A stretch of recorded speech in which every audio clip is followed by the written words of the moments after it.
सबसे श्रेष्ठ हिंदी में कौन करेगा उससे शुरू हुआ। जी। और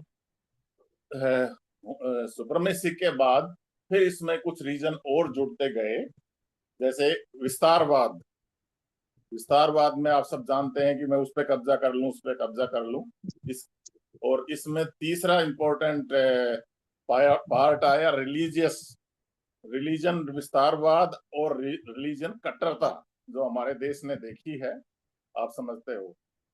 और आज जो विस्तारवाद का तो एग्जांपल आप यूके है सबसे ज्यादा अच्छा, तो आप समझते ही हो कि उसने सारी दुनिया पे कब्जा कर लिया और सब ऐसे करने लगा।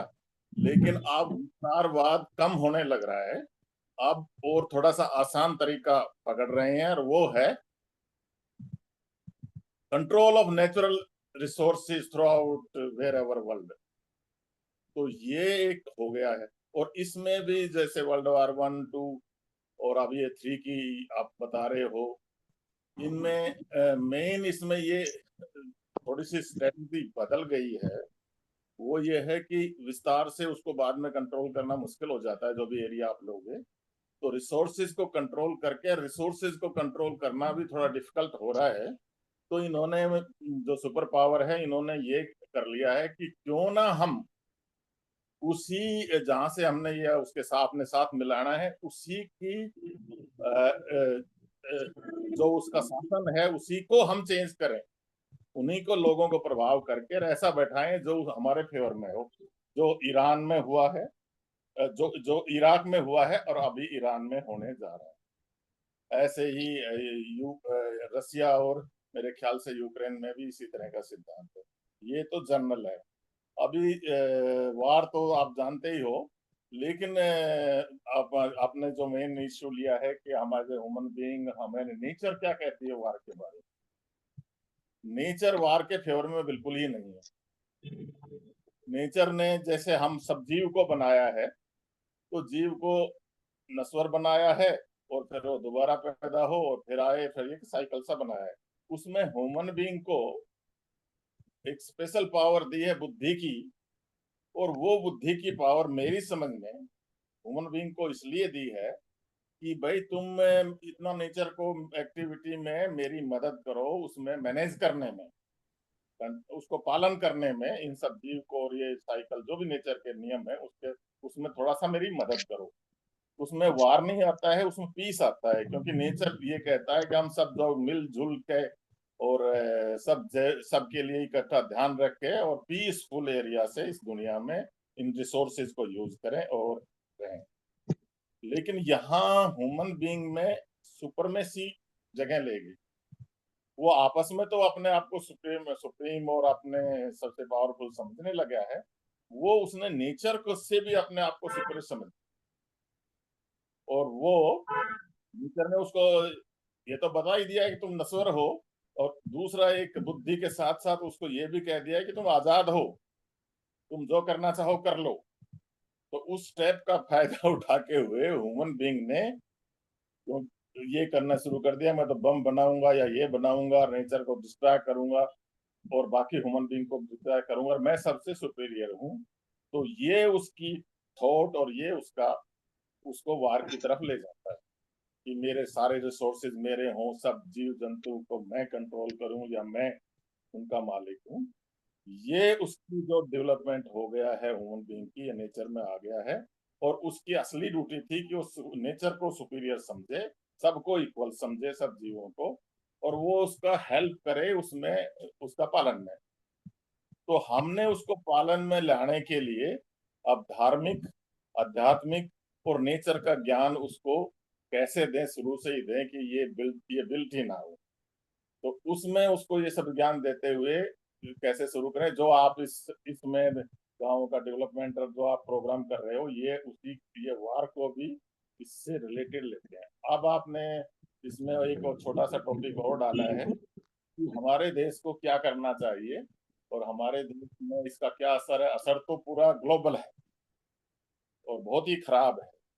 हमारा तो ईरान के लिए भी ठीक है और अच्छे हैं रिलेशन, और इसराइल के लिए भी अच्छे हैं। वो इधर उधर के काम देखते हुए हम हमें मेरे ख्याल से हमारे कंट्री को जो अभी तक स्टैंड है, न्यूट्रल रहना चाहिए और मानवता को की तरफ देखना है।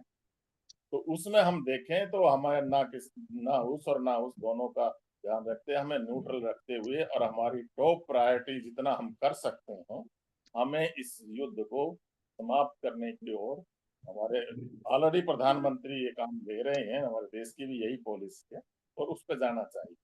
ये मैंने शुरुआती बोला है, अब आगे आपके लिए आगे बढ़ाइए। धन्यवाद। धन्यवाद ब्रिगेडियर साहब। हमारे बीच में श्री भाई कमलानंद जी जुड़े हुए हैं। अ, वो इस विषय पे विचार रखेंगे।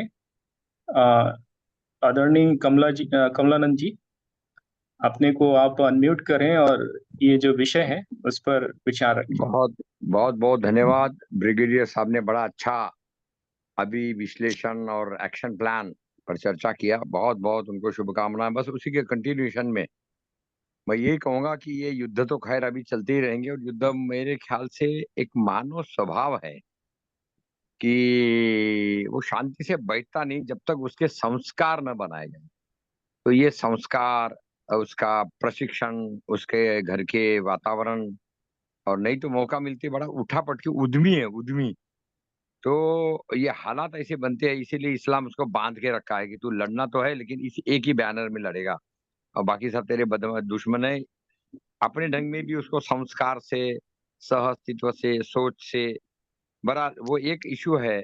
अभी तो प्रश्न ये है कि ये ग्लोबलाइजेशन में जो चुनौतियां हो रही है, और उसमें जो देख रहे हैं अपन कि कैसा दौर दौर बदल रहा है, उसका ढंग बदल रहा है। तो मैं तो ये कहूंगा, योग, सुयोग और सुसंयोग की श्रृंखला में हम पहले अपने इसे शुरू करें, क्योंकि सुर मुनि नर जगत की रीत, स्वार्थ लागे करे सब प्रीत। तो अपन अपने स्वार्थ से शुरू करें, अपने हाथ से शुरू करें, अपनी सीमा से शुरू करें। सरकार क्या करे, मैं उसमें बिल्कुल नहीं पड़ता। मैं कहता हूँ भाई उसमें आप ज्यादा ज्यादा अपना लिख कर दे दो, जैसा हमने मोदी जी को परसों एक बोलकर भेजा कि भाई साहब आपने जो ये ये योग के लिए जो 21 तारीख को बहुत अच्छा श्रेय लिया है पूरे विश्व के लिए, लेकिन उसका श्रेय अगर मई के बजाय हम और सब में चला जाता तो वो सब हो जाता, तो उसको आनंद आ जाता, थोड़ा उसका दायरा बढ़ जाता।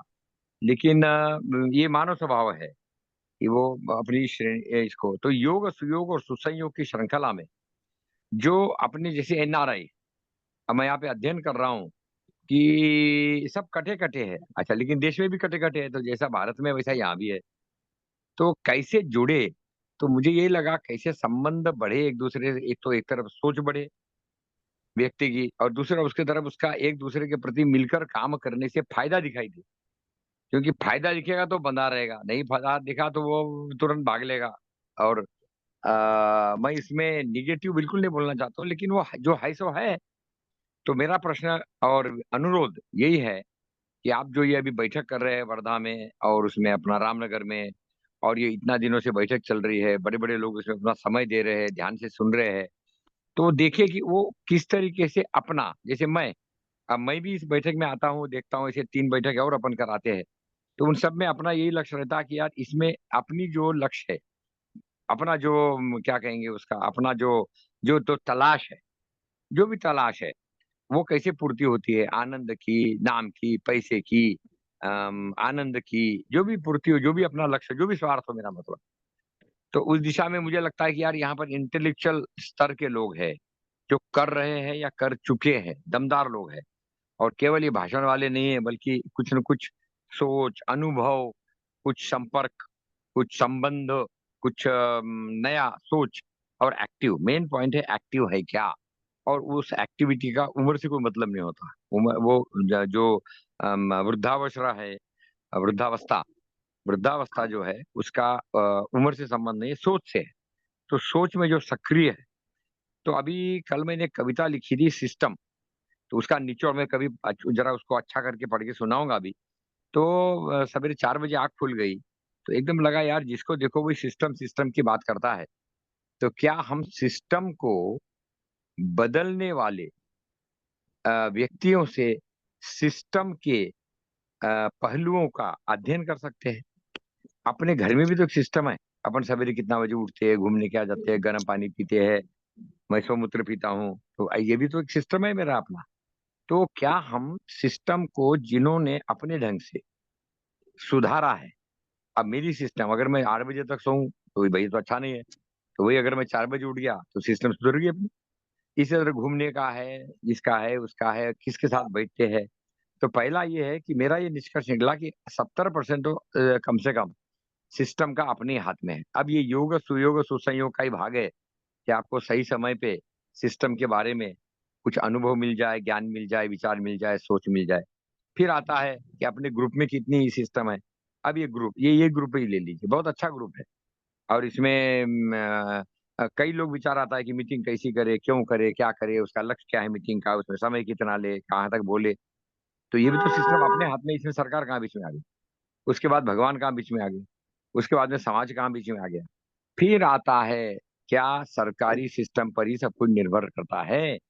मेरा अपना अनुभव रहा है आईएएस में, मैं जहां भी रहा हूं मैंने कुछ न कुछ सिस्टम के साथ खेल खाल की है।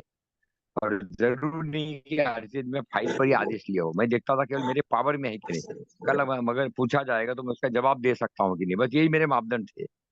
बाकी मैंने बार बार बोलता था कि मैंने शपथ सरकार के लिए है, अपना जनता के लिए, संविधान के लिए, और मेरी जवाबदारी संविधान के प्रति है। हालांकि वो विचार अब मुझे लगता है कि नहीं, थोड़ा समाज को और ज्यादा लेकर राजनेताओं को भी साथ में लेना चाहिए ज्यादा।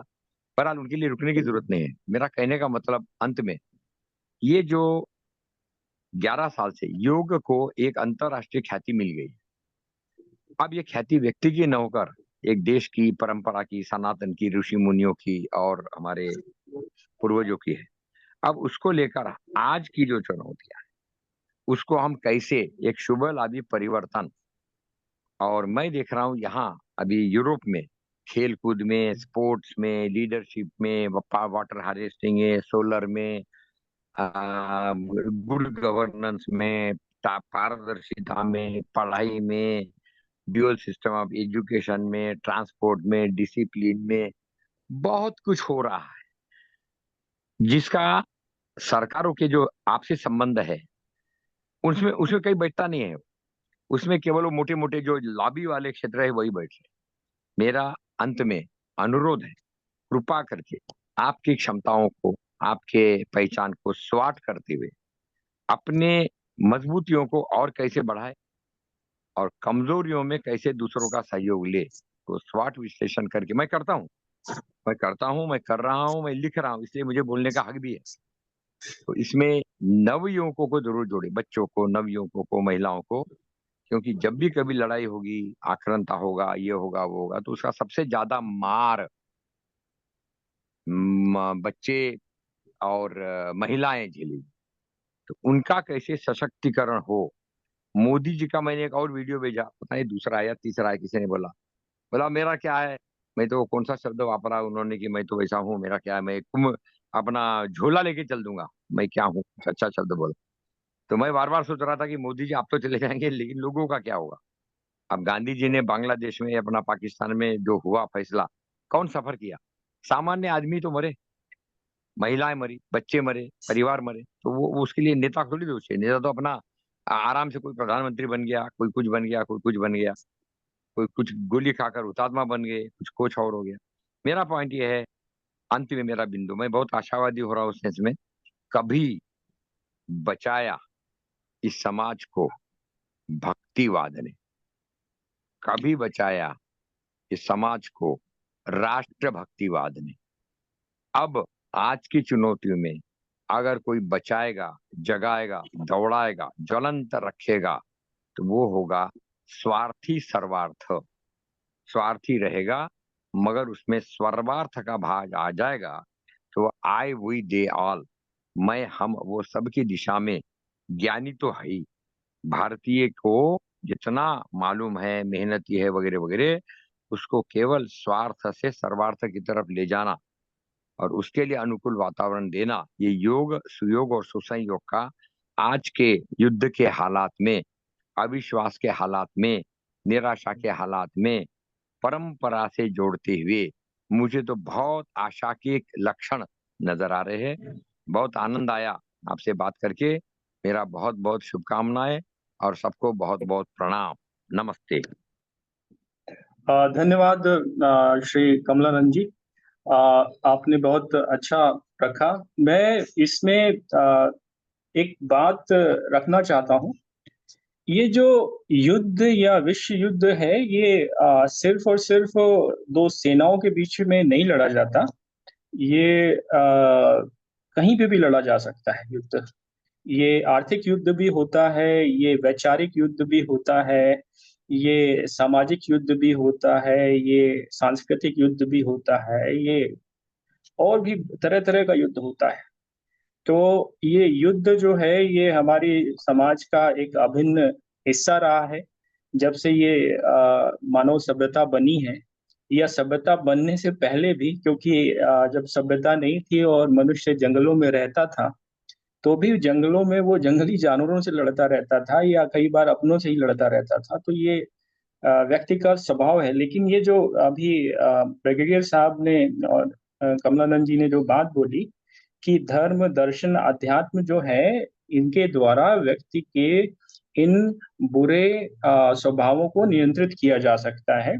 और साथ ही साथ एक और बात जो कही गई कि रिसोर्स को लेकर युद्ध हो रहे हैं, रिसोर्स को कंट्रोल करना है, फिर रिजीम को कंट्रोल करना है, मतलब सरकारों को कंट्रोल करना है। लेकिन अब ये लड़ाई एक स्तर और आगे बढ़ गई है। वो उस स्तर पर आ चुकी है कि आम जनता की सोच को कंट्रोल करना है। और सोच को कंट्रोल करने के लिए ये सोशल मीडिया, ये इंटरनेट का खूब इस्तेमाल हो रहा है। बड़ी-बड़ी ताकतें, बड़े-बड़े उद्योगपति जो दुनिया को कंट्रोल करने का दम रखते हैं, वो इन प्रोजेक्ट्स पे काम कर रहे हैं।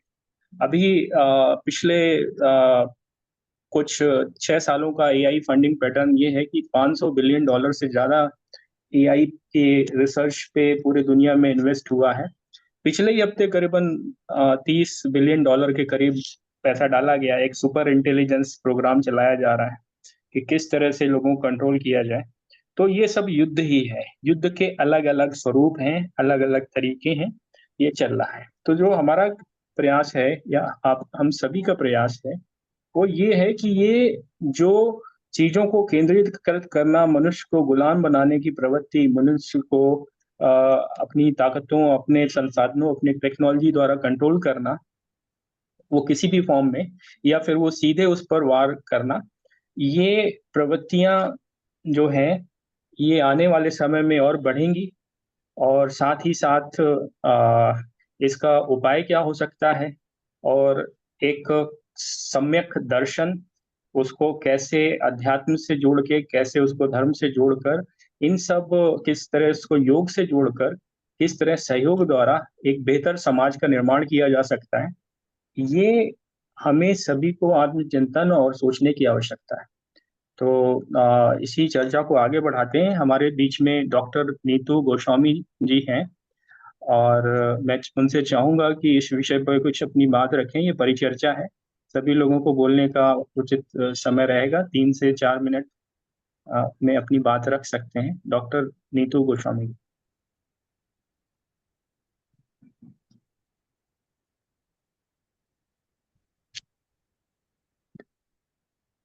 अन्य लोग भी हैं। अ, अ, और कोई अगर अपनी बात रखना चाहता है तो अनम्यूट करके बात रख सकता है। Kiran Patwardhan ji, Mahendra Dwivedi ji, Maheshwari Pandey ji, Navi Khan ji, Pradeep ji, SK Sharma, professor SK Sharma ji, अपना अनम्यूट। राकेश मनचंदा जी, मैं चाहूंगा कि आप अपने को अनम्यूट करें और बात। जी, मैं बाद में बोलती हूँ, मनचंदा जी के बाद में। जी जी, ठीक है। राकेश जी। जी, जी। आप देख पा रहे हैं मुझे? हाँ हाँ, बिल्कुल देख पा रहे हैं। देखिए, आज का जो टॉपिक है युद्ध वर्सेस शांति, वॉर वर्सेस पीस, ये इस पे आपने काफी विस्तार में बात रखी है, और दुनिया के अच्छे बुरे कदम को हम नियंत्रित कर सकते हैं। लेकिन चुनौती ये है कि कंट्रोल किया कैसे जाए। जो वॉर की एक इच्छा होती है, वो एक शॉर्टकट की इच्छा होती है। आप बचपन में घर घर में, बहन भाइयों में, भाइयों भाइयों में बिस्तर पर मेरा तकिया छोटा है, मेरा तकिया बड़ा है, उसको कब्जा करने की, छीना झपटी, उसको हड़पने की एक हेल्दी फाइट है, वो भी चले आ रहे हैं।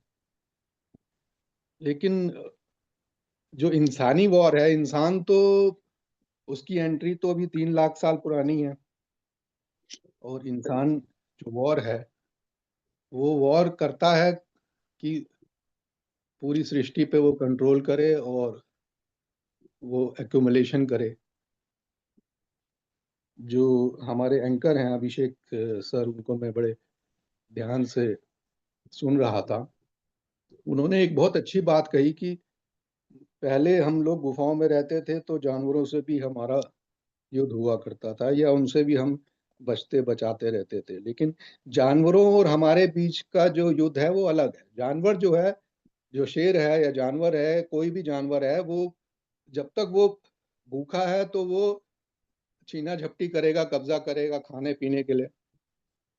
लेकिन अगर वो उसका पेट भरा है तो वो इस तरीके से वॉर नहीं करेगा कि भाई मैं इस पे कब्जा कर लूं और खूब सारा कब्जा करके रख लूं और फिर मैं अपनी सत्ता को चलाऊं। और जो शांति का इस्तेमाल है उसमें शॉर्टकट नहीं है, उसमें ज्ञान विज्ञान को साथ में रखते हुए सबको साथ जोड़कर ही आगे बढ़ा जा सकता है। इस पे मैंने काफी काम किया है, कुछ रीलें बनाई हैं, और कभी आप लोगों को जरूरत रहेगी तो मैं जरूर इस पे आगे बातचीत करूंगा। मुझे लगता है कि वॉर और पीस का ये जो बुनियादी जड़ें हैं, इस पे प्रकाश डालना जरूरी था। जो मुझे लगता है, मैंने अपनी समझ से इसको रखा है। आगे आप इस पे कृपया।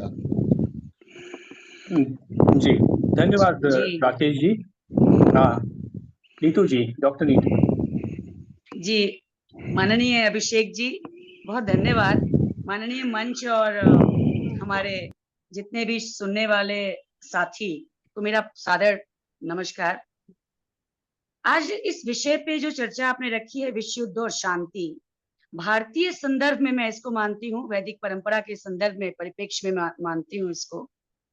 और यह विषय न केवल ऐतिहासिक है बल्कि समसामयिक भी है, और मानवीय मूल्यों और सभ्यता के विकास के लिए अत्यंत प्रासंगिक है। अगर हम पीछे जाएं और देखें कि विश्व युद्ध में जो द्वितीय विश्व युद्ध और प्रथम विश्व युद्ध, ये मानवता के लिए काल का युद्ध था, काल का था। लाखों निर्दोष लोग मरे, किंतु भारत ने हमेशा एक शांति प्रिय राष्ट्र के रूप में दुनिया के सामने एक उदाहरण पेश किया है। भारतीय परंपरा और वेद में तो शांति को सर्वोच्च मूल्य माना ही गया है, ये सब हम जानते हैं। और अहिंसा परमो धर्म, महात्मा गांधी जी के विचार से तो पूरा विश्व परिचित है ही। इसमें सबसे बड़ी बात जो मुझे लगती है, जैसे आज हमारे प्रधानमंत्री भी जाके कहते हैं ये युद्ध का समय नहीं है। भारत की सोच युद्ध की नहीं, संवाद, संयम और सह अस्तित्व की है। मैं तो इस बात से पूरी तरह से वो रखती हूँ। और अगर हम श्री कृष्ण, महाभारत और वेद इसमें देख के जाएं तो आप देखिए, श्री कृष्ण ने भी पहले शांति दूत बनकर इसका प्रयास किया था। भारत एक तरह से आक्रामक नहीं, रक्षक के रूप में हमेशा रहा है। तो इन सब चीजों को देख के हम लोगों को योग ध्यान, अभी देखिए कल ही योग दिवस जो मनाया गया, ये क्या था? ये कुछ नहीं जबकि योग, ध्यान, करुणा और सत्य के द्वारा शांति को ही तो आगे बढ़ाने का एक अच्छा प्रयास था। मेरे ख्याल से मानवता, संवाद और असहिष्णुता के रास्ते में ये जो युद्ध है ये आ रहा है, और इसका, सॉरी मेरा वीडियो ऑफ है, इसका जो अंत है, इसका अंत होने की आवश्यकता तो है। और बस यही है कि हम लोग तो अपने वेद में भी पढ़ते हैं, आप जानते हैं कि पृथ्वी शांति, द्यौः शांति, अंतरिक्ष शांति।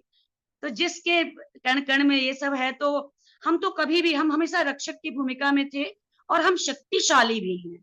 तो मुझे लगता है कि आपका प्रयास बहुत अच्छा है, उत्तम है। सभी को धन्यवाद। धन्यवाद डॉक्टर नीतू गोस्वामी जी। हमारे बीच कपिल कुमार जी जुड़े हुए हैं, एक शिक्षाविद और एक इतिहासकार हैं, बेल्जियम से हैं। मैं आग्रह करूंगा कपिल जी से कि कपिल जी ये जो आज का महत्वपूर्ण विषय है उस पर आप अपने जो काम और अनुभव से जो भी आपने समझा है उसको हम सभी को बताने का कष्ट करें। जी, जो भी धन्यवाद। साथी जुड़ रहे हैं, खासकर वक्तव्य रख रहे हैं, कृपया वीडियो ऑन कर दें यदि कोई आपत्ति ना हो तो। Thank you very much. नमस्कार, धन्यवाद। नमस्कार। विषय बहुत गंभीर है और चुनौतियां भी बहुत गंभीर हैं, क्योंकि आने वाला समय और भी ज्यादा होने वाला है। क्योंकि ये प्लानिंग के हिसाब से हो रहा है, कोई ऐसा नहीं है कि एक अचानक हो गई कोई चीज, ऐसा कुछ भी नहीं है। जो ये विश्व के ऊपर संकट है, सब प्री प्लान है। अब देखिए, अफगानिस्तान से भागने की जल्दी अमेरिका ने की, क्योंकि उसको मालूम था कि रूस वहां एंट्री करने वाला है और मेरा नेक्स्ट स्टेप क्या होने वाला है। ठीक है, सबको इनको मालूम था कि अगला स्टेप हमने क्या चलना है। और इसके बाद इजराइल के ऊपर अटैक, ये सब कुछ सोच समझी साजिश है कि ईरान ने क्या करना है और चाइना रशिया मिलके क्या कर रहे हैं।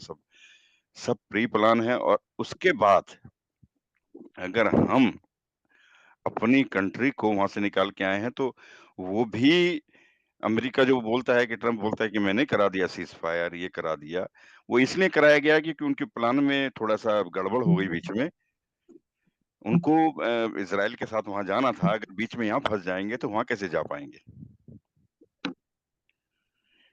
और हकीकत में ये हाल है इनका कि जो ये उन्होंने करना था वो कर दिया।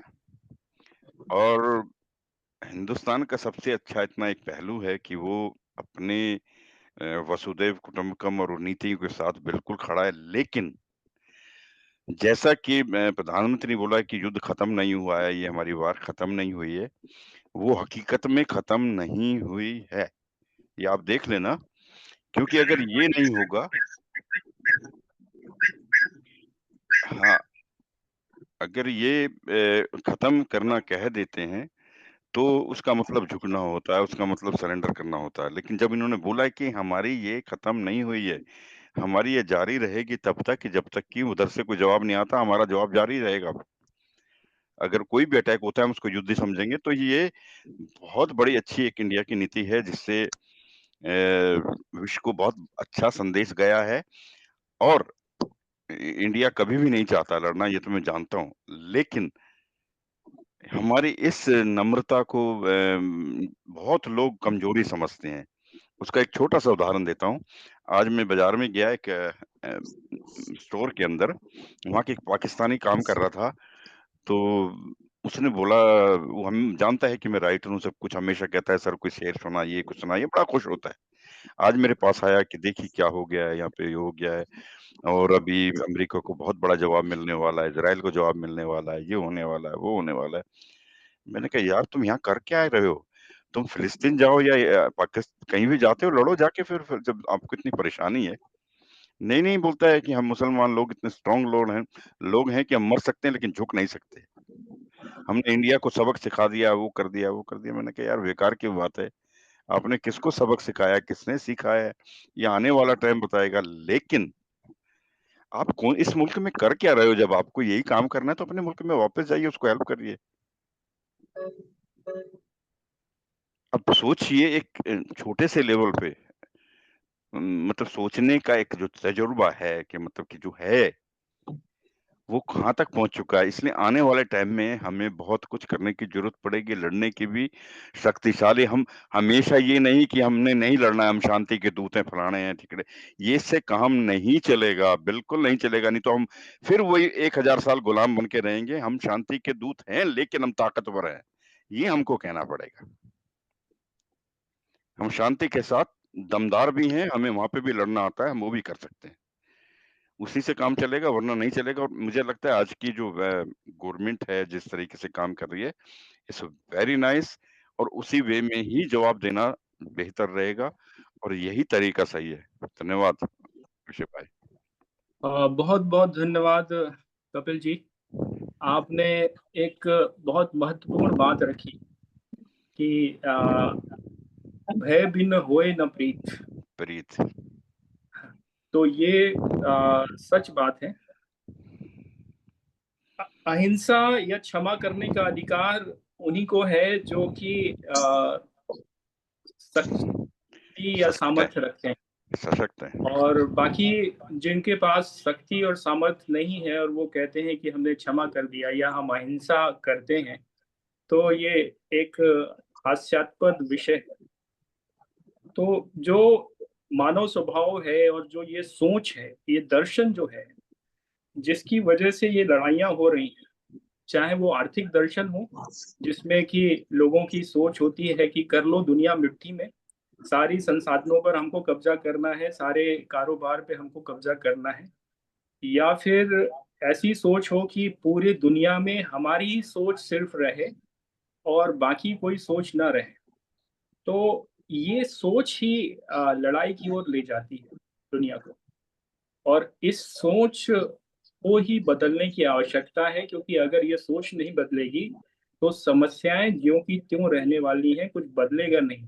और अगर लोगों को लगता है कि ऐसा कुछ करके वो दुनिया में कुछ बहुत बड़ा बदलाव लाएंगे, तो इसका कोई भी वो नहीं है, क्योंकि उस दौर में हम जी रहे हैं कि जहां पर 4-6 परमाणु बम भी पूरी दुनिया को खत्म करने के लिए काफी हैं। तो इन सब सच्चाइयों को जानते हुए हमें अ, हमें नए अपने मानव समाज का सृजन करना है और लोगों के सोच बदलने का काम करना है। ये आवश्यक है। हमारे बीच में बहुत वरिष्ठ वक्ता जुड़े हुए हैं। बलदेव राज सूद जी हैं, जेसी उप्रेती जी हैं, अलका ईरानी जी हैं, अनिरुद्ध कुमार अग्रवाल जी हैं, सचिन अवस्थी जी हैं, बालाजी साहू जी, भूपति जी हैं, डॉक्टर सुभाष नालंगे जी हैं, और जीवेश पांडे जी हैं, किरण पटवर्धन जी हैं, महेंद्र द्विवेदी जी हैं, महेश्वरी पांडे जी हैं, नवी खान जी हैं, पंकज गोटकर जी हैं, राजा राम यादव जी हैं, राकेश मनचंदा जी हैं, और बहुत सारे साथी हैं। तो मैं चाहूंगा कि अपने को अनम्यूट करके इस विषय पे अपनी बात रख सकते हैं, क्योंकि बहुत सारे वक्ता हैं, मैं सबका नाम ले नहीं सकता। अपने को अनम्यूट करें और बात रखें 2 से 3 मिनट। धन्यवाद। ठीक है, हमने बिना नाम लिए अपना को अनम्यूट कर लिया है। जी जी और जी सभी साथियों को नमस्कार। और जी खासकर being one of the organisers, request ये खासकर बोलने के समय, बाकी आपकी इच्छा है वीडियो को भी ऑन करने की, धन्यवाद। देखो दोस्तों, ऐसा है, ये वॉर ना एक तरह का खेल है, तो you know it all very well. और इस खेल से मानवता को नेक्स्ट इवोल्यूशनरी स्टेज में जाना है, नेक्स्ट इवोल्यूशनरी साइकिल में जाना है, खेलकूद प्रतियोगिता के पश्चात। तो वर्ल्ड वॉर 2, आपको मेरी बात पे हंसी भी आ सकती है, आश्चर्य भी हो सकता है, और आप प्रश्न भी कर सकते हैं। वर्ल्ड वॉर 2 भी एक बहुत बड़ा खेल हो गया दुनिया में। वर्ल्ड वॉर 3 होने के मान पे हम सोच रहे थे बचा लेंगे इसको, हम सोच रहे थे, मतलब मानवता सोच रही थी कि घनी इंटेलिजेंट हो गई है और अभी कुछ कर लेंगे,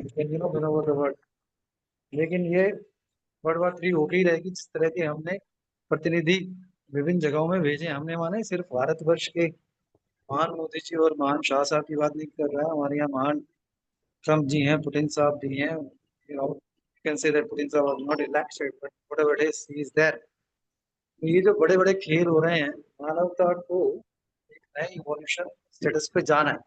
चाहे 1/10 ह्यूमैनिटी बचे, चाहे 1/8 ह्यूमैनिटी बचे, उस पर स्पेकुलेशन हो सकते हैं, लेकिन मानवता की पॉपुलेशन में, चाहे वो इंजेक्शन से हो, चाहे वो वैक्सीनेशन से हो, चाहे वो भूकंप से हो, चाहे वो युद्ध से हो, मानवता की जनसंख्या में सीरियस कमी होने वाली। और जिस तरह से जो आपने खुद कहा विषय, सत्यप्रकाश जी प्राय कहते रहते हैं, मैं तो मुझे फोन कर रहा था, शायद उन्हीं का भी फोन आया था, but I will call him again.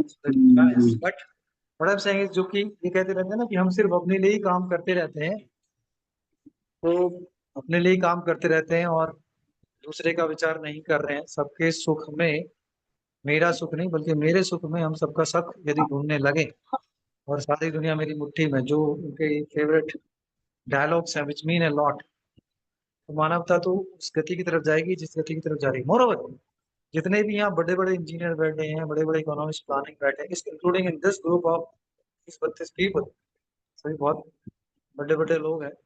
तो जिस तरह का विकास, सबका साथ सबका विकास तो हम करा नहीं पाए हैं जब से सो कॉल्ड स्वतंत्रता मिली।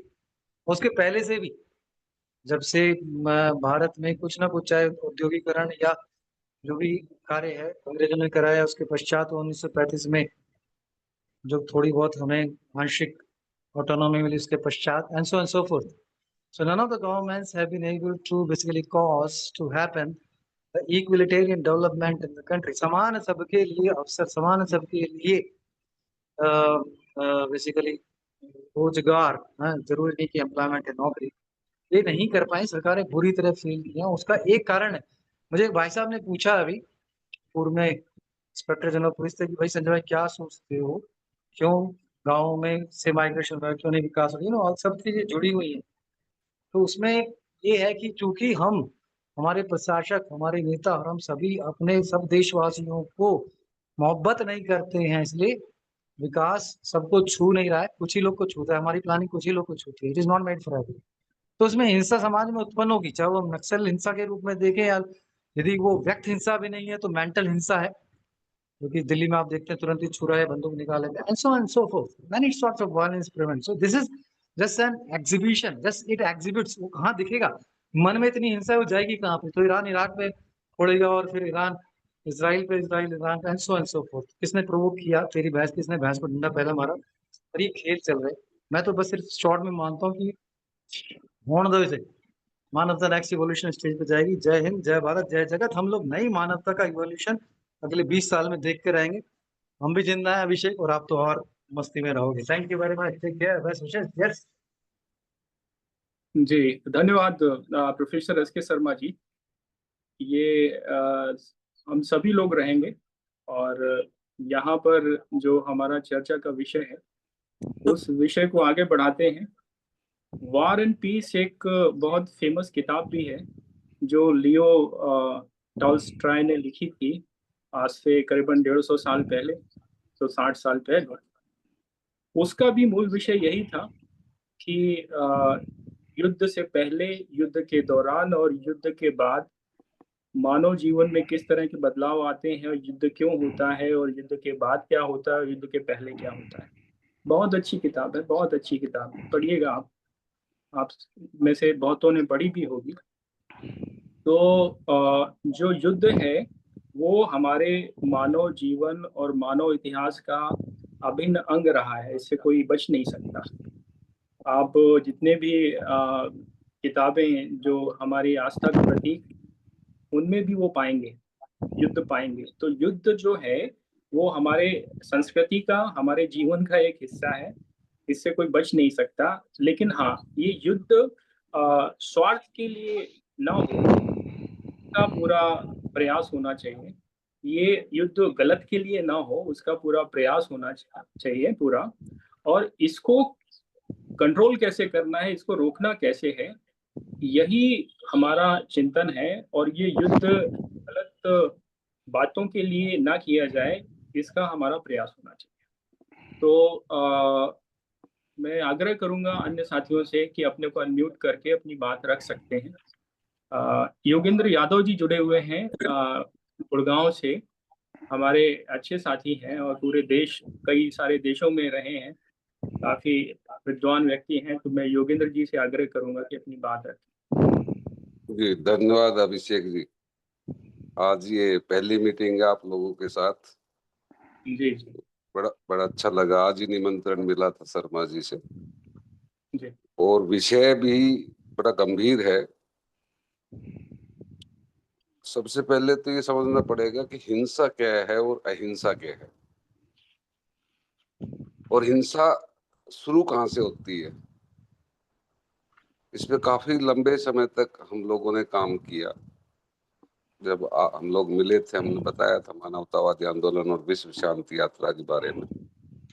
उसका उद्देश्य यही था कि मानव विकास की जब हम बात करते हैं तो मानव संस्कृति के अंदर युद्ध की और हिंसा की कोई जगह नहीं है।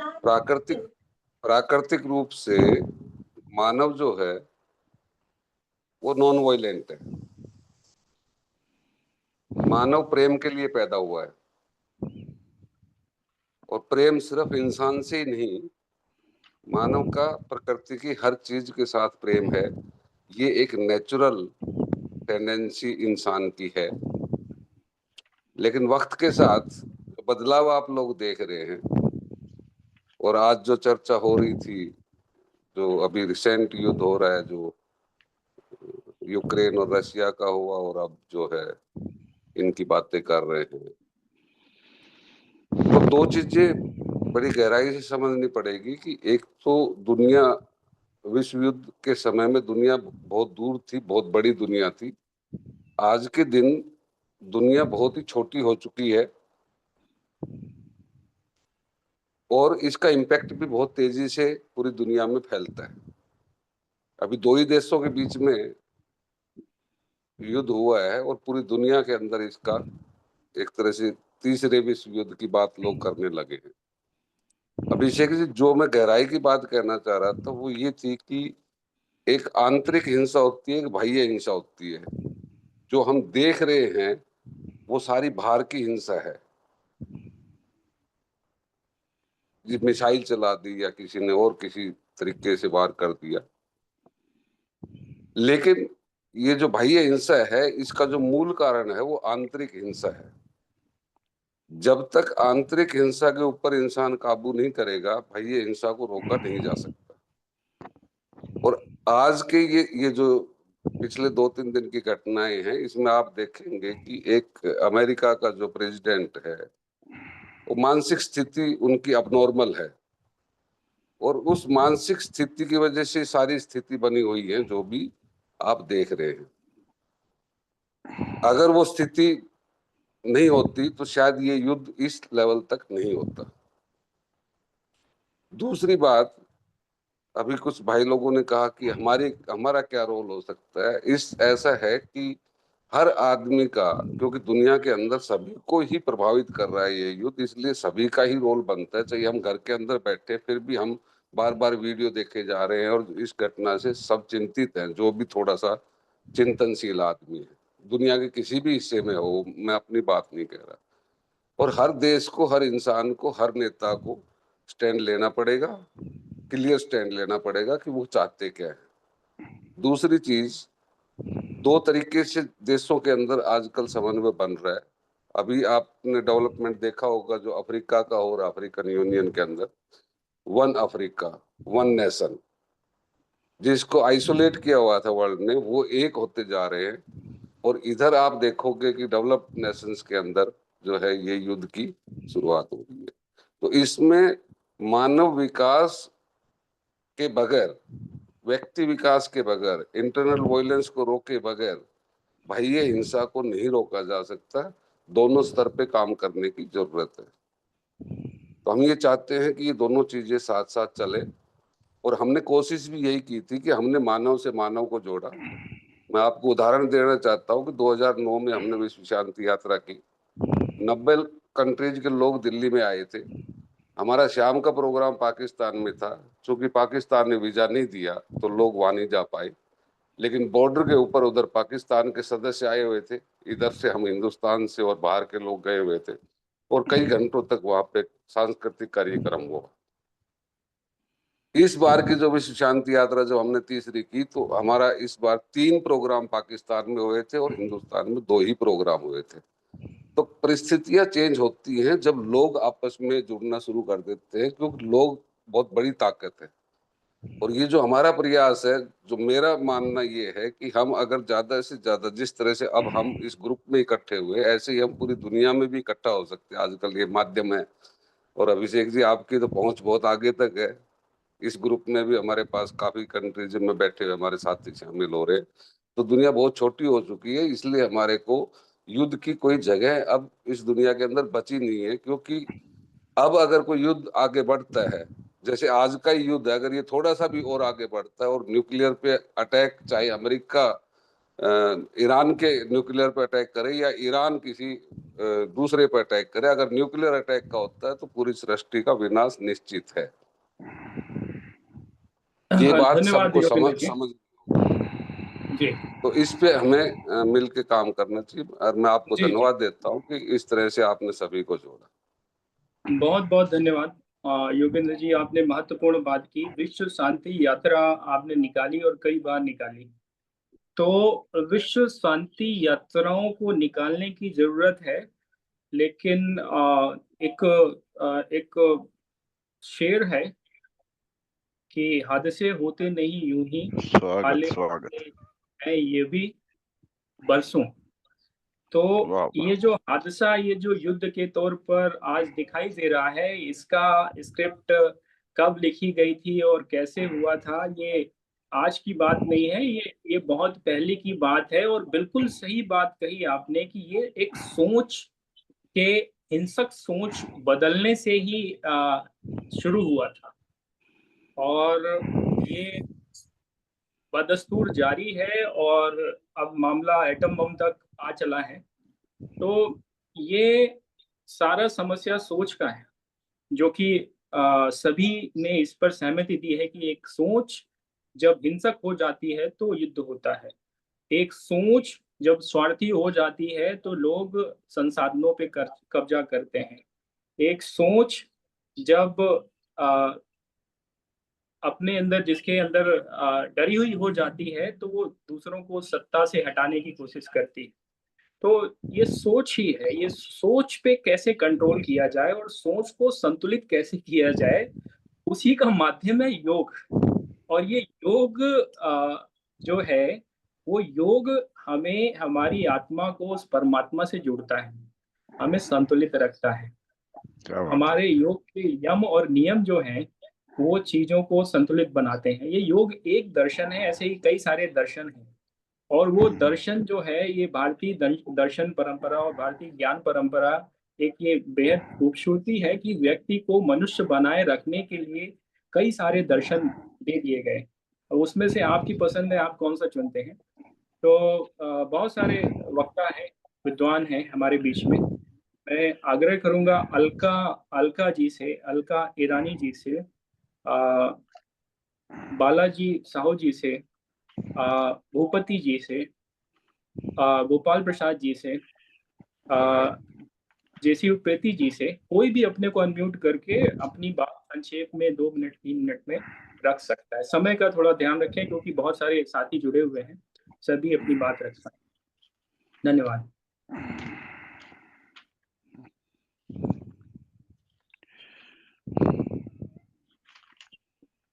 भूपति जी। जी जी, नमस्कार सभी बंधुओं को। आवाज नमस्कार। आ रही है क्या? जी जी, आ रही है। हम अभी बातें कर रहे थे, योग की बातें कर रहे थे, दर्शनों की बातें कर रहे थे, ये तीसरी तरह की बातें करते। ये मित्रों, ये युग मनोविज्ञान का युग है, मेरा अपना ये मानना है। वो सिद्धांत कहीं भी उन सिद्धांत का फेलियर नहीं मानता मैं, लेकिन वो चीजें सब प्रैक्टिकल में नहीं है संभवतया। सिद्धांत अकाट्य है, ये स्वीकार है मुझे, लेकिन ये युग मनोविज्ञान का युग है। ये जो युद्ध हमें दिखाई दे रहा है, ये 2 दशकों से समुद्र के नीचे बनता हुआ लावा है, जो अब हमें दिखाई दिया। और ये सब वेल प्रोग्राम्ड है। अभी कपिल जी ने संभवतः संकेत भी किया था इस बात का। अब ये तय करना है कि ये ऊर्जा की लड़ाई है, ये आर्थिक लड़ाई है, ये साम्राज्यवाद की लड़ाई, हम क्या कर सकते हैं, हमारा क्या रोल हो सकता है इसमें, ये ज्यादा महत्वपूर्ण है। संसाधन सब उनके पास है, ताकत सब उनके पास है, ये हमें सहर्ष स्वीकार कर ही लेना चाहिए। अब ये हो क्यों रहा है? 1 बिंदु हो सकते हैं, 2 बिंदु हो सकते हैं, 4 बिंदु हो सकते हैं, जिन पर हम सभी की सहमति, जो अभिषेक जी ने इंगित भी किया है कि ये वजह है। हमारा क्या रोल हो सकता है? बस हमारा रोल संवाद हो सकता है। हमारा रोल ये सिद्ध करना हो सकता है कि सहअस्तित्व के बिना ये दुनिया ज्यादा चल नहीं पाएगी। सहअस्तित्व चाहे वो मानव के साथ हो, चाहे वो मानव और प्राणी के साथ हो, जीव जंतुओं के साथ हो, ये सिद्ध करना हमारा मंतव्य हो सकता है क्या? तो हमें अपना रोल पर भी दृष्टि डालनी ही होगी। अभिषेक जी, कल भी वार्ता हुई थी, परसों भी वार्ता हुई थी, योग पर भी वार्ता हुई। आप आश्चर्य करेंगे, 196 सूत्र हैं योग दर्शन में, और 196 में से केवल 4 सूत्रों में शरीर को परिभाषित किया गया है, आसन प्राणायाम को परिभाषित किया गया है। बाकी सभी सूत्र मन के योग के हैं। यस और हम कल की सभा में भी संभवतया प्राणायाम पर बात करते रहे या आसनों पर बात करने, वो भी बुरी बात नहीं है, परंतु दर्शनों में इसलिए योग दर्शन को रखा गया था क्योंकि वो मन के महत्व को, मन के जोड़ को योग के ओर ले जा रहा था, यानी कि छोटी चेतना को बड़ी चेतना से कैसे जोड़ा जा सकता है। अब इस मनोवैज्ञानिक युग में चीजें बदली। दुनिया आरंभ से ही भाषा से कंट्रोल हुई है, सूचनाओं से कंट्रोल हुई है, किस्से कहानियों से कंट्रोल हुई है, लेखन से कंट्रोल हुई है। अब ये सिनेरियो बदला है, अब ये टेक्नोलॉजी पर आकर टिका है कि अब ये दुनिया टेक्नोलॉजी से कंट्रोल हो रही है। क्या बात है, सही। इसमें हमारा क्या रोल हो सकता है टेक्नोलॉजी के संबंध में? हम कहाँ तक कुछ लोगों की समझ में ये बात आई और बाकी को हम कैसे समझा सकते हैं कि हमारा चैलेंज टेक्नोलॉजी है, और टेक्नोलॉजी के हाथ में जो चीजें हैं वो हमें उतना ही एक्सेस दे रही है, वो हमें उतना ही एक्सेस दे रही है जितने से हमारा जीवन यापन हो सकता है। ज्यादा एक्सेस वो हमें नहीं देगी। ये चिंतन के विषय भी हो सकते हैं। तो बिल्कुल। आपने मेरी बात को मुझे समय दिया, बहुत बहुत धन्यवाद। धन्यवाद बहुत बृहस्पति जी, भूपति जी, एकदम बहुत अच्छी बातें आपने रखी हैं। यहाँ से बात ये निकल के आती है कि हम क्या कर सकते हैं, हमारा क्या रोल हो सकता है, और जो टेक्नोलॉजी जो हमारे जीवन को अब कंट्रोल करने लगी है, इसका क्या प्रत्युत्तर है। ये 3 विषय निकले। तो पहला तो ये है कि ऐसी स्थिति में जब आज सारी हमारी टेक्नोलॉजी अमेरिकन या चाइनीज है, तो वो टेक्नोलॉजी स्वदेशी कैसे बने और स्वदेशी हम प्रौद्योगिकी कैसे जल्द से जल्द डेवलप करें। एक तो ये हमारा सामूहिक प्रयास होना चाहिए, सरकार का तो होना ही चाहिए और व्यक्तिगत भी होना चाहिए, क्योंकि ये एक बड़ी शर्म की बात है जो पिछले 30 साल से भारत अपने को आईटी सुपर पावर बोलता था, वो आज तक अपना सर्च इंजन नहीं बना सका और उसको चला नहीं सका। हमारे इंजीनियरों और वैज्ञानिकों ने बड़े झंडे गाड़े, लेकिन आज तक हम अपना एक फोन भी नहीं बना पाए जिसे हम बोलें कि ये पूरी तरह से स्वदेशी है। और ऐसे ही ऑपरेटिंग सिस्टम हो या बहुत सारी चीजें हों, तो एक तो स्वदेशी अभियान को पुनर्जागृत करने की आवश्यकता है, वो टेक्नोलॉजी के क्षेत्र में हो या फिर अन्य किसी क्षेत्र में। स्वावलंबी बनना पड़ेगा हमें दूसरों के ऊपर नहीं जाना पड़ेगा। कपिल जी, आप कुछ कह रहे हैं? तरुण जी, आपने बहुत अच्छा सवाल उठाया है कि मैं जो देख रहा हूँ, इससे अच्छा सवाल नहीं हो सकता आज के टाइम के लिए जो आपने उठाया है, क्योंकि हिंदुस्तान अपने इतने पढ़े लिखे लोग, इतना सब कुछ बनाया है, सब कुछ किया है, वो लोग क्या कर रहे हैं, बाहर कंट्रियों में जाके अपने को बेच रहे हैं या बाहर वहां आ रहे हैं, हिंदुस्तान में नहीं दे रहे हैं वो चीज। ठीक है, यहाँ पे बेल्जियम के अंदर टोटली ही जो भी कंप्यूटर प्रोग्रामिंग है, जो भी है, सब इंडियंस के हाथ में। आप समझे मेरी बात को? अपने देश के लिए नहीं दे रहे हैं, बाहर दे रहे हैं। अमेरिका में चले जाए, पूरे यूरोप का जो सिस्टम, जो भी कहता हूँ मैं, computer program, everything in Indians hand. Engineer क्या लोग, सब उनके हाथ में। यहाँ के लोग हैं ही नहीं, यहाँ के लोग 10% एंड 90% इंडियन है, जो लोग बाहर आ गए हैं, जो लोग अपनी कंट्री को छोड़ के यहाँ सुविधाएं दे रहे हैं, वो लोग हैं, क्योंकि उनको वहां उनका भविष्य नहीं लगता था। ठीक है, तो हम उनको वहां अगर कुछ प्रोवाइड कर देंगे, उनका दिल वहीं पे है, उसी कंट्री में है, लेकिन वो पैसे के लिए यहाँ पे बैठे हैं, इकोनॉमिकली बैठे हैं। और मैं एक शेर कहना चाहता हूँ, इसलिए, मंजिलों से जुदा हो गए रास्ते जब खफा हो गए, मंजिलों से जुदा हो गए रास्ते जब खफा हो गए, नर्म होकर झुके हम जब कभी, लोग सारे खुदा हो गए, लोग सारे खुदा हो गए, और रूबरू सच के जब हम हुए, रूबरू सच के जब हम हुए, झूठ सारे हवा हो गए, झूठ सारे हवा हो गए। सर, जर्नलिज्म भी ऐसी चीज है कि आप क्या दिखाना चाहते हो, क्या सच है, उसको लाना चाहते हो या नहीं, आप सिर्फ प्रेजेंट करना चाहते हो, सेम चीज है। हिंदुस्तान चाहता है पावर बनना, लेकिन वही चीज है कि उन चीजों को अपनी कंट्री के लिए कैसे यूज करें कि लोग वो जो बाहर दे रहे हैं, जिनको बड़ा बना रहे हैं, अपनी कंट्री को कैसे बड़ा बनाएं, उसकी सिक्योरिटी कैसे करें, क्या नहीं करें। ये वर्ल्ड वार चल रही है, लोग यूज करेंगे। इंडिया रशिया, क्योंकि मजबूरी है कि उसके साथ जाना ही पड़ेगा, सारा सिक्योरिटी में उसका मैटर है। अमेरिका के साथ जाना पड़ेगा, उसका मैटर है। ईरान के साथ जाना पड़ेगा, मैटर है। लेकिन एक स्टैंड उनका अच्छा है कि वसुदेव कुटुंबकम कह के हम अपने आप को रोक लेते हैं कि हम पीस माइंडेड हैं, लेकिन एक जगह तो स्टैंड एक दिन होना ही पड़ेगा। जी, बिल्कुल सच बात है।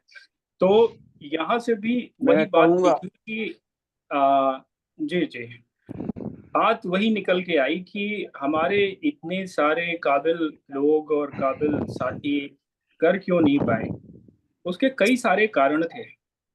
उनमें से कुछ कारण तो सरकार जनित थे, कुछ कारण व्यवस्था जनित थे, और कुछ कारण जो है वो हमारी मानसिक सोच और हमारी जो तत्कालिक शिक्षा और सामाजिक व्यवस्था द्वारा जनित थे। तो इसी को ओवरऑल अगर हम बोलें तो हम बोलें कि हम 1947 में आजाद हो गए, लेकिन मानसिक गुलामी के शिकार शायद अभी भी हैं।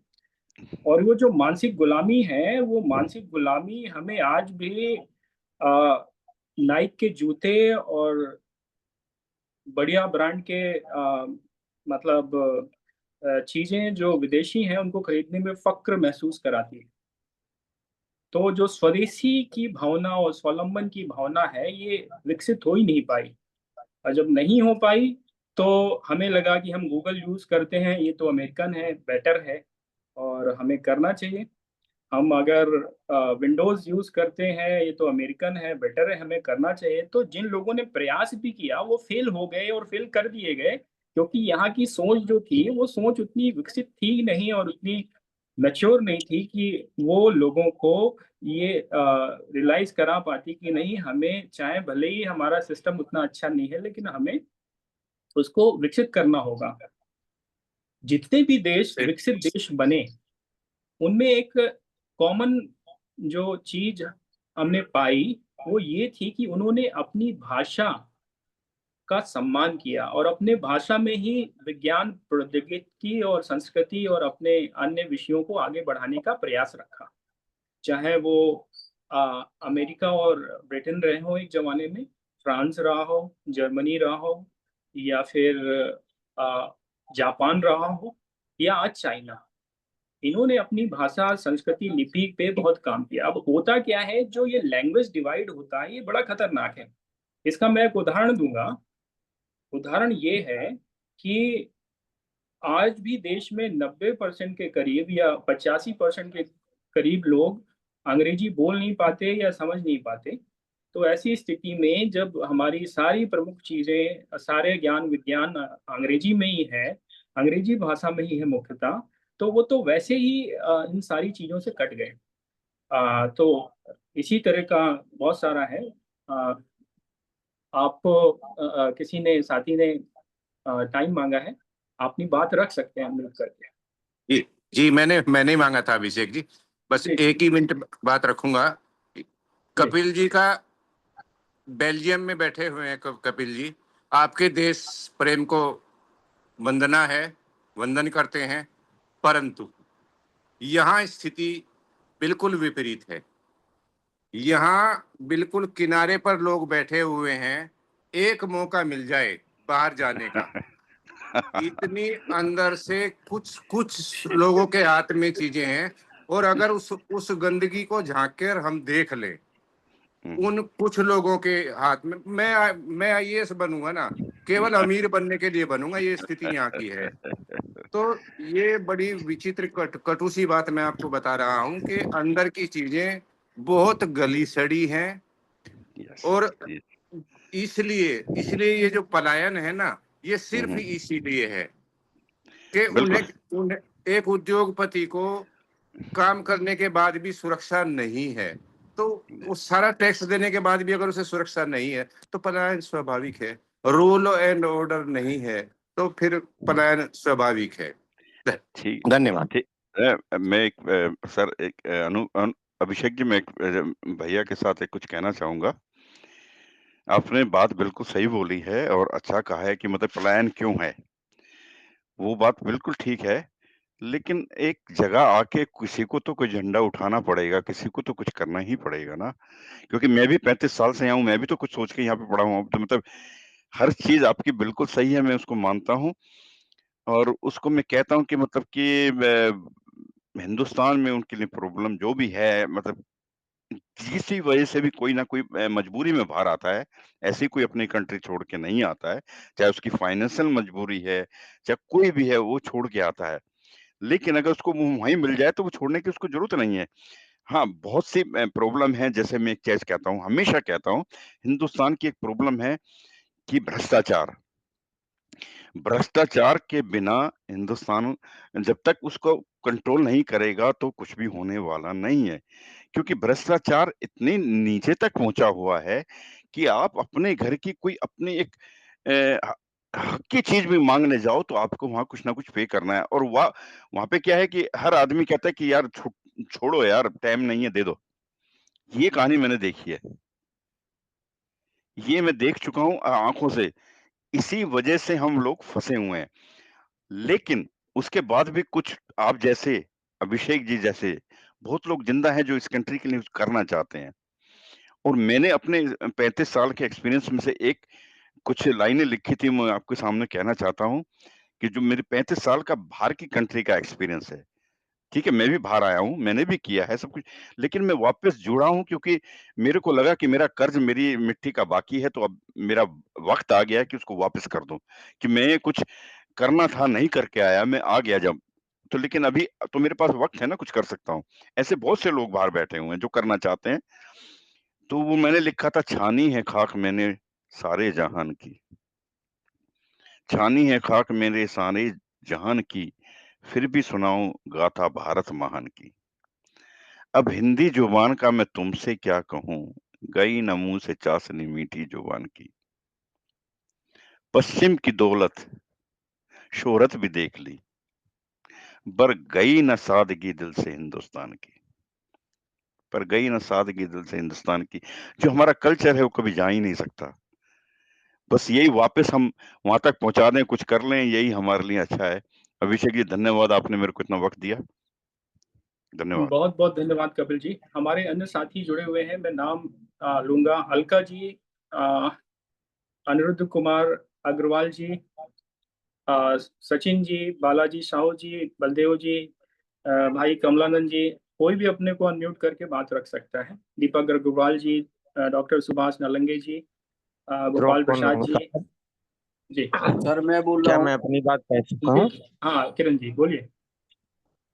हाँ, तो बहुत ही सार्थक चर्चा चल रही है और जो एक इस पूरी चर्चा में विश्व युद्ध, योग, सुयोग और संयोग, सुसंयोग और वैश्विक शांति विषय पर चर्चा हुई है। तो कहीं न कहीं अधिकतर वक्ता बंधुओं के माध्यम से कुछ न कुछ मामला मनोविज्ञान से जुड़ा है, आंतरिक सोच से जुड़ा है। और मेरा विचार भी इसी पक्ष का है कि चाहे विश्व वैश्विक मामला हो, चाहे इंडिविजुअल का मामला हो, सारी चीज़ें कहीं न कहीं भीतर मन से गवर्न होती हैं और हिंसा या शांति या जो भी है इस मामले में स्वामी विवेकानंद जी पूरे विश्व का भ्रमण किए थे और धर्म और संस्कृति का प्रचार किए थे, तो उनका भारतीय नौजवानों से एक विशेष आग्रह और निवेदन था।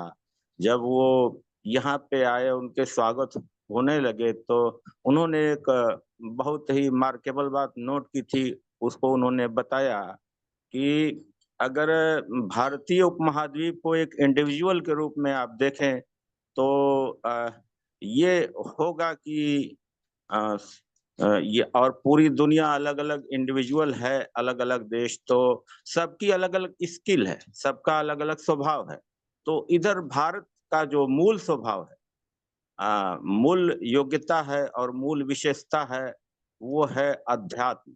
स्वभावो अध्यात्मम उच्यते, ऐसा है। और जो जिसका स्वभाव है, जो जिसका गुणधर्म है, उस पर वो काम करेगा और उसमें विशेष महारत उसको होती है, तो उसे ज्यादा सफलता की उम्मीद रहती है। उन्होंने बताया कि हमारे देश का किसान अनपढ़ है, मजदूर है, लेकिन उसको ये बात मालूम है कि कोई भारत से सन्यासी बाहर गया था और उसने धर्म के प्रचार के लिए कुछ विशेष किया था। ये यहाँ के अनपढ़ किसान को भी मालूम है, क्योंकि ये उसका स्वभाव है।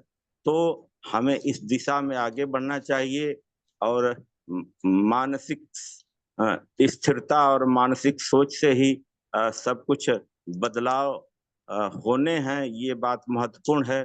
तो इसमें योग की महत्वपूर्ण भूमिका आती है।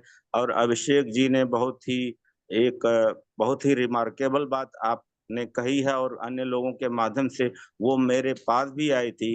अब युद्ध का परिदृश्य बदल गया है और अलग-अलग समय में युद्ध की रणनीतियां बदलती हैं। तो अब जो तकनीक पर आधारित युद्ध है, वो वैश्विक सोच को कंट्रोल करने के लिए है कि अब लोग कैसा सोचें, इस पर निवेश हो रहा है, इस पर रणनीतियां बन रही हैं और इस तरह से अपनी बातें, अपने उत्पाद और पूरी दुनिया का धन और खुशियां चूसने के लिए योजनाएं बनाई जा रही हैं। तो इस विषय में ये हमारा आध्यात्मिक पहलू बहुत ही महत्वपूर्ण साबित होगा और हम अपने मूल की ओर लौटें। धन्यवाद। बहुत बहुत धन्यवाद। भाई कमलानंद जी, आपने हैंड रेज किया है। हाँ, एक मिनट लेना चाहूंगा बस।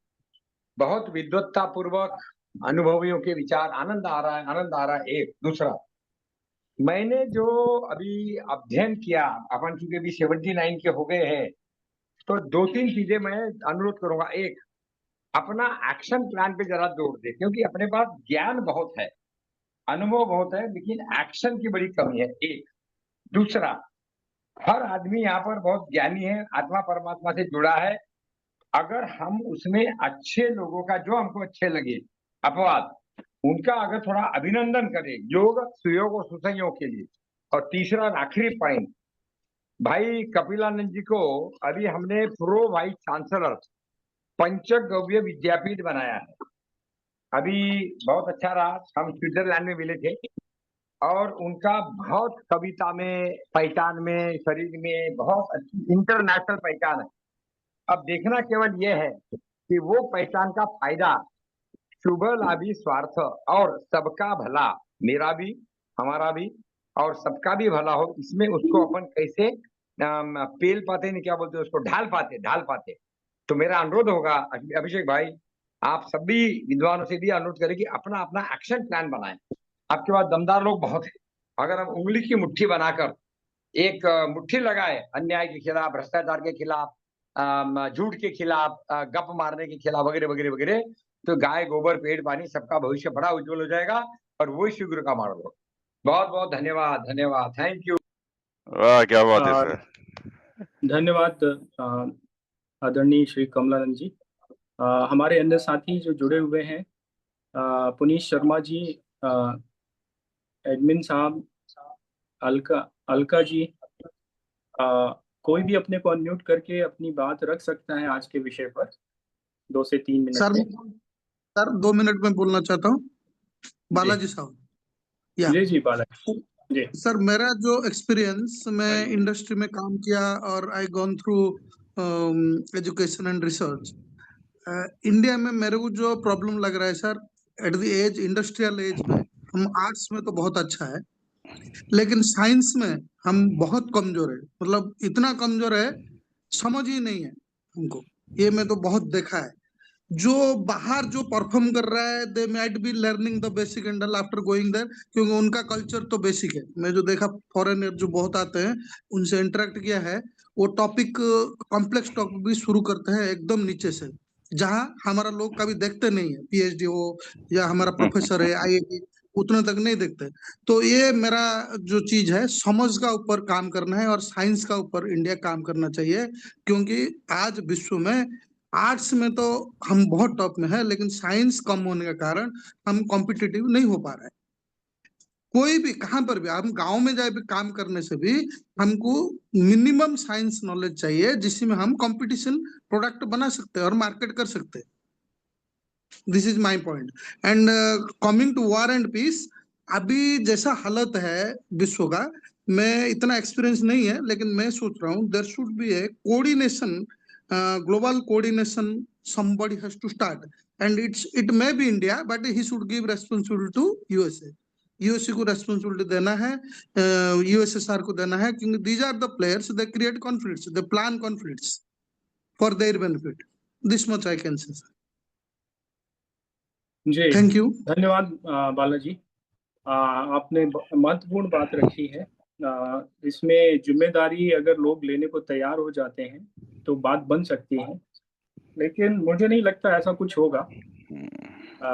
ये जिम्मेदारी पहले हमें लेनी पड़ेगी, और जो हमें अपना हाउस है उसको पहले फिक्स करना पड़ेगा, बाद में हम दूसरों को सलाह दे सकते हैं, तभी वो मानेंगे भी नहीं तो नहीं मानेंगे। अभी हमारी डिपेंडेंसी इन कंट्रीज पे बहुत है, और साथ ही साथ इसी डिपेंडेंसी के कारण हम जो है अभी बहुत सारे डिसीजन चाहते हुए भी नहीं लेने की स्थिति में है। हाँ, तो एक बात बोलूं अभिषेक जी, क्योंकि हम अभी चाइना और पाकिस्तान से बाहर नहीं निकल पाए हैं, तो इसलिए हमारे लिए बहुत मुश्किल है कि हम किसी और को डिक्टेट करें या कुछ करें। तो हमारे को एक राजनीति के हिसाब से फंसाया गया है, इधर से पाकिस्तान, इधर से चाइना, जो अमेरिका चाहता है। अमेरिका इससे हमें निकालना नहीं चाहता, और रशिया की अपनी मजबूरी है। सिंपल। नहीं मैं एक बात बोलूंगा, हाँ, अगर हाँ, मैं अमेरिकन होता तो मैं क्या निकालता? नहीं निकालता। बिल्कुल नहीं निकालेंगे, नहीं। वो मैं मेरे लिए मेरे कंट्री के इंटरेस्ट पहले हैं, यस फर्स्ट, मेरे इंटरेस्ट पहले हैं, बाद में इंडिया होगा। यस अभी सेम सेम रशिया। इसी विषय को लेकर हम लोगों ने काफी चर्चा की, और इसका ये कंक्लूजन है जो मैंने बताया। हमारे बीच में बिल्कुल। अन्य साथी हैं, वो अपना बात रख सकते हैं। प्रेमानंद जी, आपने हैंड रेज किया है। प्रेमानंद जी। बहुत ही अच्छी चर्चा चल रही है, और जो युद्ध और शांति की जो बात चल रही है, ये बहुत पहले से युद्ध और शांति का प्रयास लोग करते चले आए हैं। सबसे मेन चीज ये है कि हमारे यहाँ पर भारत में जो शुरुआती दौर था, जब अंग्रेज यहाँ प्रवेश किए और करने के बाद हमारी सारी संस्कृति को उन्होंने नष्ट करना शुरू किया, उस विचारधारा को हमको पुनः ये कहानी अंग्रेजों से नहीं शुरू होती है, उसके बहुत पहले से शुरू होती है, क्योंकि अंग्रेजों के आने से पहले भी हम गुलाम ही थे। नहीं, गुलाम तो थे ही, वो तो बिल्कुल सही है। जी। लेकिन ये कहानी ज्यादातर अगर अंग्रेजों से शुरू की जाए तो मैं कहूंगा कि नहीं, अधूरी कहानी है, आगे से शुरू करते हैं। चलिए, अंग्रेजों से नहीं, हम कहते पीछे से भी है। तो जी जी। हमने जो अपनी संस्कृति को खो दिया।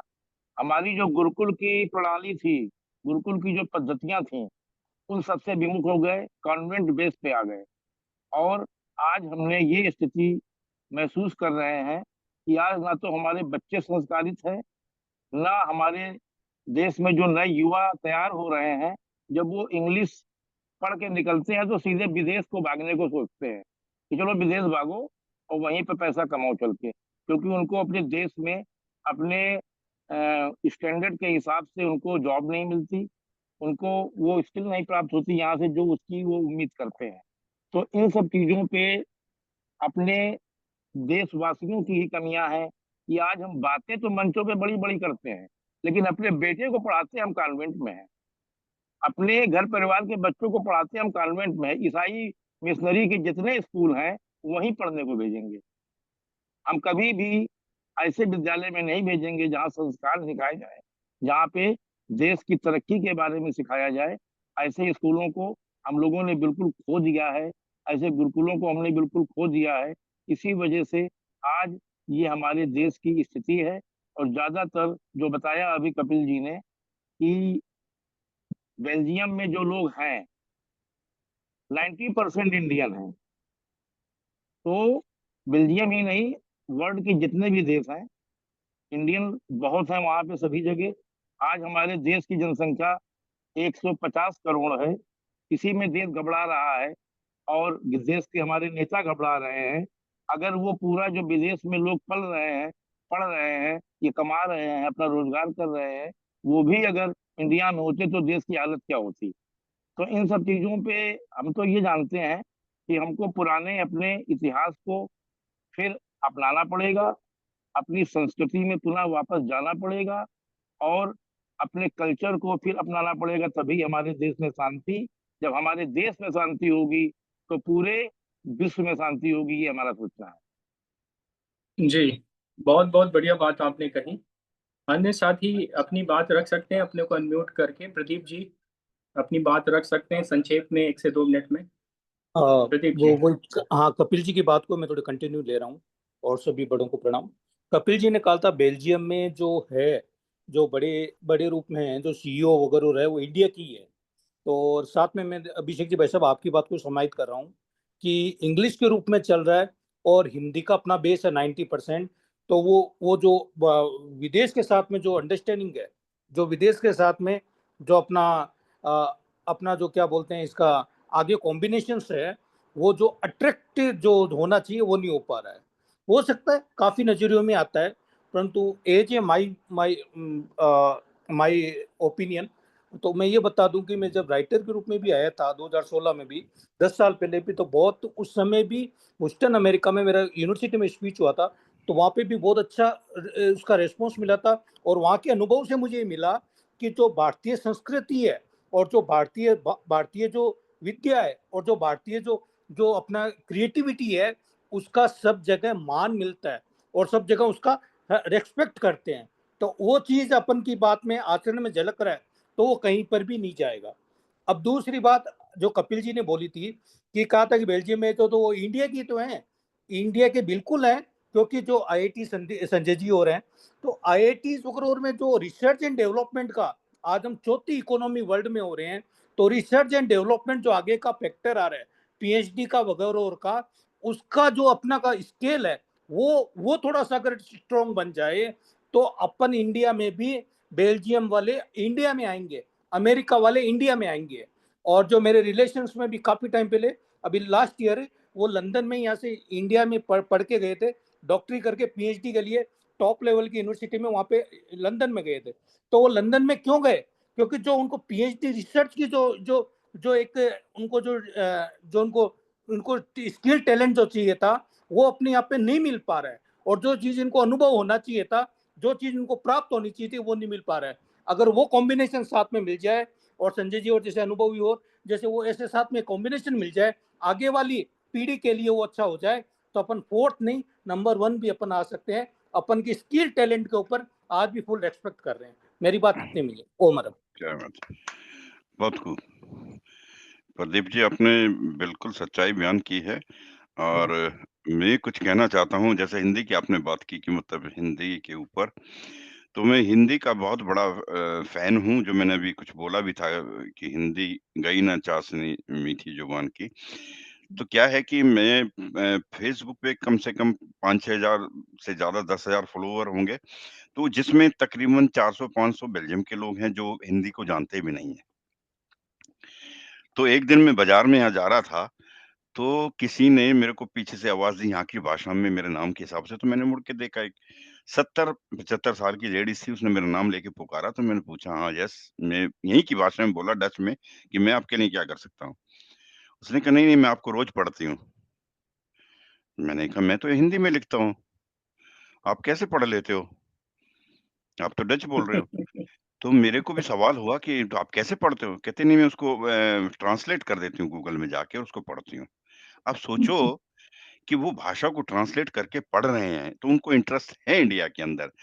बस हमारे अंदर ये कमी है कि हम हिंदी को बिज़नेस की भाषा नहीं बना पा रहे हैं, जो चाइना ने बना दिया था। अगर हम उसको कर सकते हैं तो हम भी चाइना से आगे निकल सकते हैं। अगर हम अपनी भाषा को, हिंदी भाषा को बिज़नेस की भाषा बना दें, तो फिर हिंदी को रोकने वाला कोई नहीं है। धन्यवाद। आपने बिल्कुल सही कहा। अभी मेरे फेसबुक में जमैका का एक ग्रुप चल रहा है, तो वो मेरे को इतनी रेस्पेक्ट कर रहे हैं, हिंदी अंडरस्टैंड नहीं है, फिर भी वो एआई के माध्यम से मेरी पढ़ के बहुत अच्छा उसका अच्छा रिप्लाई दे रहे हैं। उसके लिए ओमरम आपकी बात सही है। ओमरम। डॉक्टर नीतू जी, आपने हाथ उठाया है। डॉक्टर नीतू। जी, आदरणीय कपिल कुमार जी को सुन के, माननीय कपिल कुमार जी प्रणाम, सभी लोगों को प्रणाम पुनः। मैं हिंदी के बारे में जो सुन रही हूँ तो बहुत अच्छा लगा जान के। मैं एक चीज अपनी तरफ से छोटा सा रखना चाहती कि मैं विश्व हिंदी परिषद का एक कार्यकारिणी पूरे इंडिया में बहुत जोर शोर से काम कर रही है भारत में, और मैं दिल्ली प्रांत के कार्यकारिणी सदस्य में शामिल कर ली गई हूँ, जिसकी औपचारिक घोषणा 28 जून को होने वाली है। और इस पे बहुत लोगों ने अपनी, जो दिल्ली विश्वविद्यालय के और अन्य कई क्षेत्रों से, मीडिया और अन्य कई क्षेत्रों के लोग इसमें शामिल हैं, और हम हिंदी के ऊपर बहुत सारा काम करने के लिए आगे बढ़ने वाले हैं। तो मैं आप लोगों और कपिल कुमार जी, आप तो खैर हैं ही बहुत बड़े विद्वान, आप लोगों से आग्रह करूंगी कि मेरे इसका मतलब मैं कहाँ किस काम आ सकती हूँ अपने इस ग्रुप के लिए, खासकर वो अभिषेक जी सोच करके मुझे बता देंगे। आई एम रेडी फॉर, फिर वही इंग्लिश बोल रही हूँ, इंग्लिश है लेकिन मुझे हिंदी का बहुत शौक है, इंग्लिश में पढ़ाई लिखाई हुई है, लेकिन मैं तैयार हूँ कुछ भी जो आप कार्य देंगे, देखो जिसके लिए नीतू जी, हम कुछ मैं भी प्रैक्टिकल वे में कर सके, एक्शन ओरिएंटेड, जैसा नीतू जी मैं तावड़ी सर ने बोला। जी जी जी नीतू जी, जी, मैं एक बात कहना चाहता हूँ, इंग्लिश भी हमारे से जुदा नहीं है। अगर करेक्ट है ए, सर। उनकी तो मदर टंग लैंग्वेज है ना, तो वो भी तो किसी की माँ है ना, माँ की लैंग्वेज है। तो हमें हर एक किसी की लैंग्वेज का रिस्पेक्ट करना है, अपनी लैंग्वेज को ऊपर ले मान जाना है, देना लेकिन चाहिए। हर किसी की लैंग्वेज का रिस्पेक्ट करोगे तो वो आपको एक्सेप्ट करेंगे। अगर आप उनको एक्सेप्ट नहीं करोगे, वो आपको क्यों करेंगे? व्हाई? सीधी बात है। मैं यहाँ रहता हूँ, अगर डच नहीं बोलूँगा तो मेरे को एक्सेप्ट नहीं करेंगे। अगर मैं डच एक्सेप्ट करेक्ट करता हूँ और फिर हिंदी वर्ड सिखाता हूँ तो एक्सेप्ट करते हैं वो। करेक्ट। आज का जो विषय है वो धन्यवाद। युद्ध ये है। अभिषेक जी 1 मिनट भाई साहब। जी जी जी संजय हाँ जी। ये डॉक्टर नीतू जी ने, हाँ मैं भी 4-5 दिन दिल्ली में हूँ, और जो कोऑर्डिनेशन होना है हिंदी के लेखकों से, मेरे पिताजी बहुत बड़े हिंदी के लेखक रहे हैं, और तो उसको करने के लिए मैं उपलब्ध हूँ। मेरा फोन नंबर इसमें लिखा है, नीतू जी ठीक समझे तो संपर्क कर सकते हैं, या अपना नंबर इस पे चैट बॉक्स में डाल सकते हैं, जैसा ठीक समझे। ठीक है जी, धन्यवाद, आपने ये ऑफर किया। So we are ready, the group is ready to work with you in the directions of overall social good for पूरे भारतवर्ष के जी लिए। विश यू द बहुत बहुत धन्यवाद, जी, थैंक यू क्या कमिंग फॉरवर्ड। क्या आप मुझसे जी जी क्या आप मुझसे कह रहे हैं प्रोफेसर शर्मा? सॉरी, मैं हाँ जी सुन हाँ नहीं जी हाँ पाई। जी जी जी, अच्छा जी, आपकी मैं बात से नंबर दे प्रेरित देती हूँ। होके और आपको, जी हाँ जी हाँ जी, धन्यवाद। आप अभिषेक जी के पास तो नंबर है मेरा, तो फिर भी जी ठीक है, जी, दे देंगे मैं अभिषेक चैट जी। मैं बॉक्स संजय जी भेज दूंगा। ओके ठीक। सर, जी जी, थैंक यू, धन्यवाद, अभिषेक जी। ये प्रेरणा मिली तो जी। क्या किया, थैंक यू। अभिषेक आ, अन्य साथी। अभिषेक जी 2 शब्द कहूंगा। जी अभिषेक जी 2 शब्द कहूंगा। आज ज्यादा बोलने की जी स्थिति में नहीं हूँ। बोलूं? हेलो, जी मेरी जी आवाज जी सुन पा बोलिए। रहे हैं? मैं सभी लोगों को प्रणाम करता हूँ। और जो विषय आपने रखा है, विश्व शांति, योग सहयोग और विश्व शांति, बहुत अच्छा है। इसमें मैं बहुत शॉर्ट में बताऊंगा। इसमें एक चीज, पहला प्रश्न तो यह है कि जो आजकल युद्ध हो रहा है या जो विश्व में अशांति है, और एक दूसरे से जो हमारे समाज में भी आपस में विकार उत्पन्न होता है, और फिर हम उसे झगड़ा कर बैठते हैं, इसी तरह से देशों में होता है। तो इसके पीछे क्या कारण है? पहली बात तो ये है। तो मेरे हिसाब से जो है, युद्ध का मुख्य कारण है कि ये एक मनोविकार का परिणाम है, चाहे किसी मनोविकार का परिणाम से उत्पन्न स्थिति है युद्ध। और इसमें अहंग और अस्तित्व का भी बड़ा रोल अदा होता है। हर देश जो है आज लड़ रहे हैं, ईरान इराक और ये दूसरे, ये अपने अहंग और अपने अस्तित्व की रक्षा के लिए चाहते हैं। मैं सबसे ज्यादा शस्त्र रखता हूँ, मैं सबसे ज्यादा हिम्मत रखता हूँ, और मैं मेरे अंदर इतनी क्षमता है, ये इनका अहंग बोल रहा है और ये अपनी एग्जिस्टेंस को सबके सामने दिखाना चाहते हैं कि हम इतने महत्व अपनी महत्ता को प्रकट करना चाहते हैं। और दूसरा इसका कारण एक तीसरा कारण ये है कि इच्छाएं और महत्वाकांक्षाएं, जैसे चीन है, अब उसकी इच्छाएं और महत्वाकांक्षाएं इतनी है, वो चाहता है पूरा हम वर्ल्ड हमारे उसमें हो जाए, जहां देखो वहां पर उन देशों की जमीनों को खरीद लेता है, वो कर लेता है, कब्जा कर लेता है, और फिर वो युद्ध के कारण बन जाते हैं, और कहीं पर वो लोन दे करके उनको दूसरे से प्रताड़ित करता है, कब्जा और उनको अपने उनसे लेने की कोशिश करता है। ये सब जो है इसका परिणाम युद्ध है। अब सवाल उठता है कि इसके युद्ध के शांति हमें कैसी लाई जाए, युद्ध और शांति, और तीसरा है योग। अब शांति के लिए जो हमारा भारत एक सनातन धर्म को मानने वाला है, और हमारे वेद जितने भी हैं, वेद पुराण शास्त्र सब ये कहते हैं, तो योग जो है यहीं से विदेशों में भी गया, जिसे लोग आज नकल कर रहे हैं।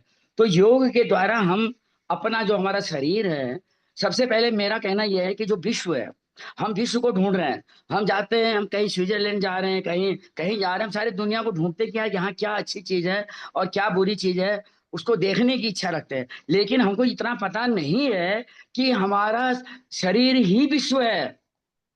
हमारा शरीर एक पिंड जो है वो एक ब्रह्मांड है। अगर इसको आप अंदर की तरफ आउटवर्ड की जगह इनवर्ड हो जाएं, तो आपको सारा संसार दिखने लगेगा, और सारा संसार आप में समाहित है। और बस सिर्फ इतना है कि आपको इसको रियलाइज करना है। अब आप रियलाइज कैसे करेंगे? रियलाइज करने के भी तरीके है जो हमारा शास्त्र बताता है, हमारे ऋषि मुनि बताते हैं प्रक्रिया को। उन प्रक्रियाओं को अपनाने से पहले तो हम विश्व को ना देखें, पहले किसी राष्ट्र को ना देखें, पहले हम अपने को देखें। हम अगर जब अपने को जान जाएंगे कि हम क्या हैं, तो हम जब अपने को समझ जाएंगे तो समझ लीजिए हमने पूरे विश्व को समझ लिया, और वहीं से शांति की स्थापना हो जाएगी। मेरा मानना है कि योग प्रत्येक व्यक्ति को समझना चाहिए, और योग के कई आयाम हैं, बहुत विस्तृत चीज है योग। और योग को समझना और अपने अंदर अपने उसमें लाना और अपने को सेल्फ रियलाइज करना, अपनी शांति की जरूरत है, नंबर एक बात। और दूसरा, आप योग की बात आती है तो आप समझ लेंगे कैसे शांत कर लेंगे अपने आप। आपका शरीर जो है, आपके शरीर में क्या है? गुरु तत्व, प्रकृति तत्व और पृथ्वी तत्व और प्रकृति तत्व, गुरु तत्व, प्रकृति तत्व और पृथ्वी तत्व। और जो पृथ्वी तत्व होता है, ये थर्ड डायमेंशन में हम जब पैदा होते हैं, थर्ड डायमेंशन की एक क्वालिटी होती है कि हर व्यक्ति के अंदर, मानव जो उत्पन्न है, ये थर्ड डायमेंशन में है हम लोग। तो इसकी एक क्वालिटी है कि हम लालच, मोह, इच्छा और अधिक पाने की चाह, ईर्ष्या, राग, द्वेष, जलन से ग्रसित रहते हैं। तो योग क्या करता है? योग जब हम करने लगेंगे तो हमारी ये इच्छाएं समाप्त होने लगेंगे। पृथ्वी तत्व कम होकर के आकाश तत्व बढ़ने लगता है। उस स्थिति में हम फिर क्या करते हैं? हम सारी सृष्टि जो हम अपने अंदर देख रहे हैं, वैसे ही हम बाहर भी देखते हैं, और हमारे अंदर शांति की भावना आ जाती है। और एक बात तो आपको मालूम है प्रिंसिपल, कि जो ऊर्जा है, आपकी एनर्जी जो है, वो आपके विचारों का अनुसरण करती है। अब आप आइए, अपने विचार आपने जैसे बने आपके, अगर आपके पांचों शरीर पंचकोश शुद्ध हैं और आपने अपने शरीर को समझ लिया, तो आपके जो पंच शरीर है वो अच्छी तरह से काम करेंगे। और आपके विचार जो है, आपका स्पिरिचुअल कॉर्ड जो है यूनिवर्स से जुड़ा हुआ है। आप फ्री नहीं है।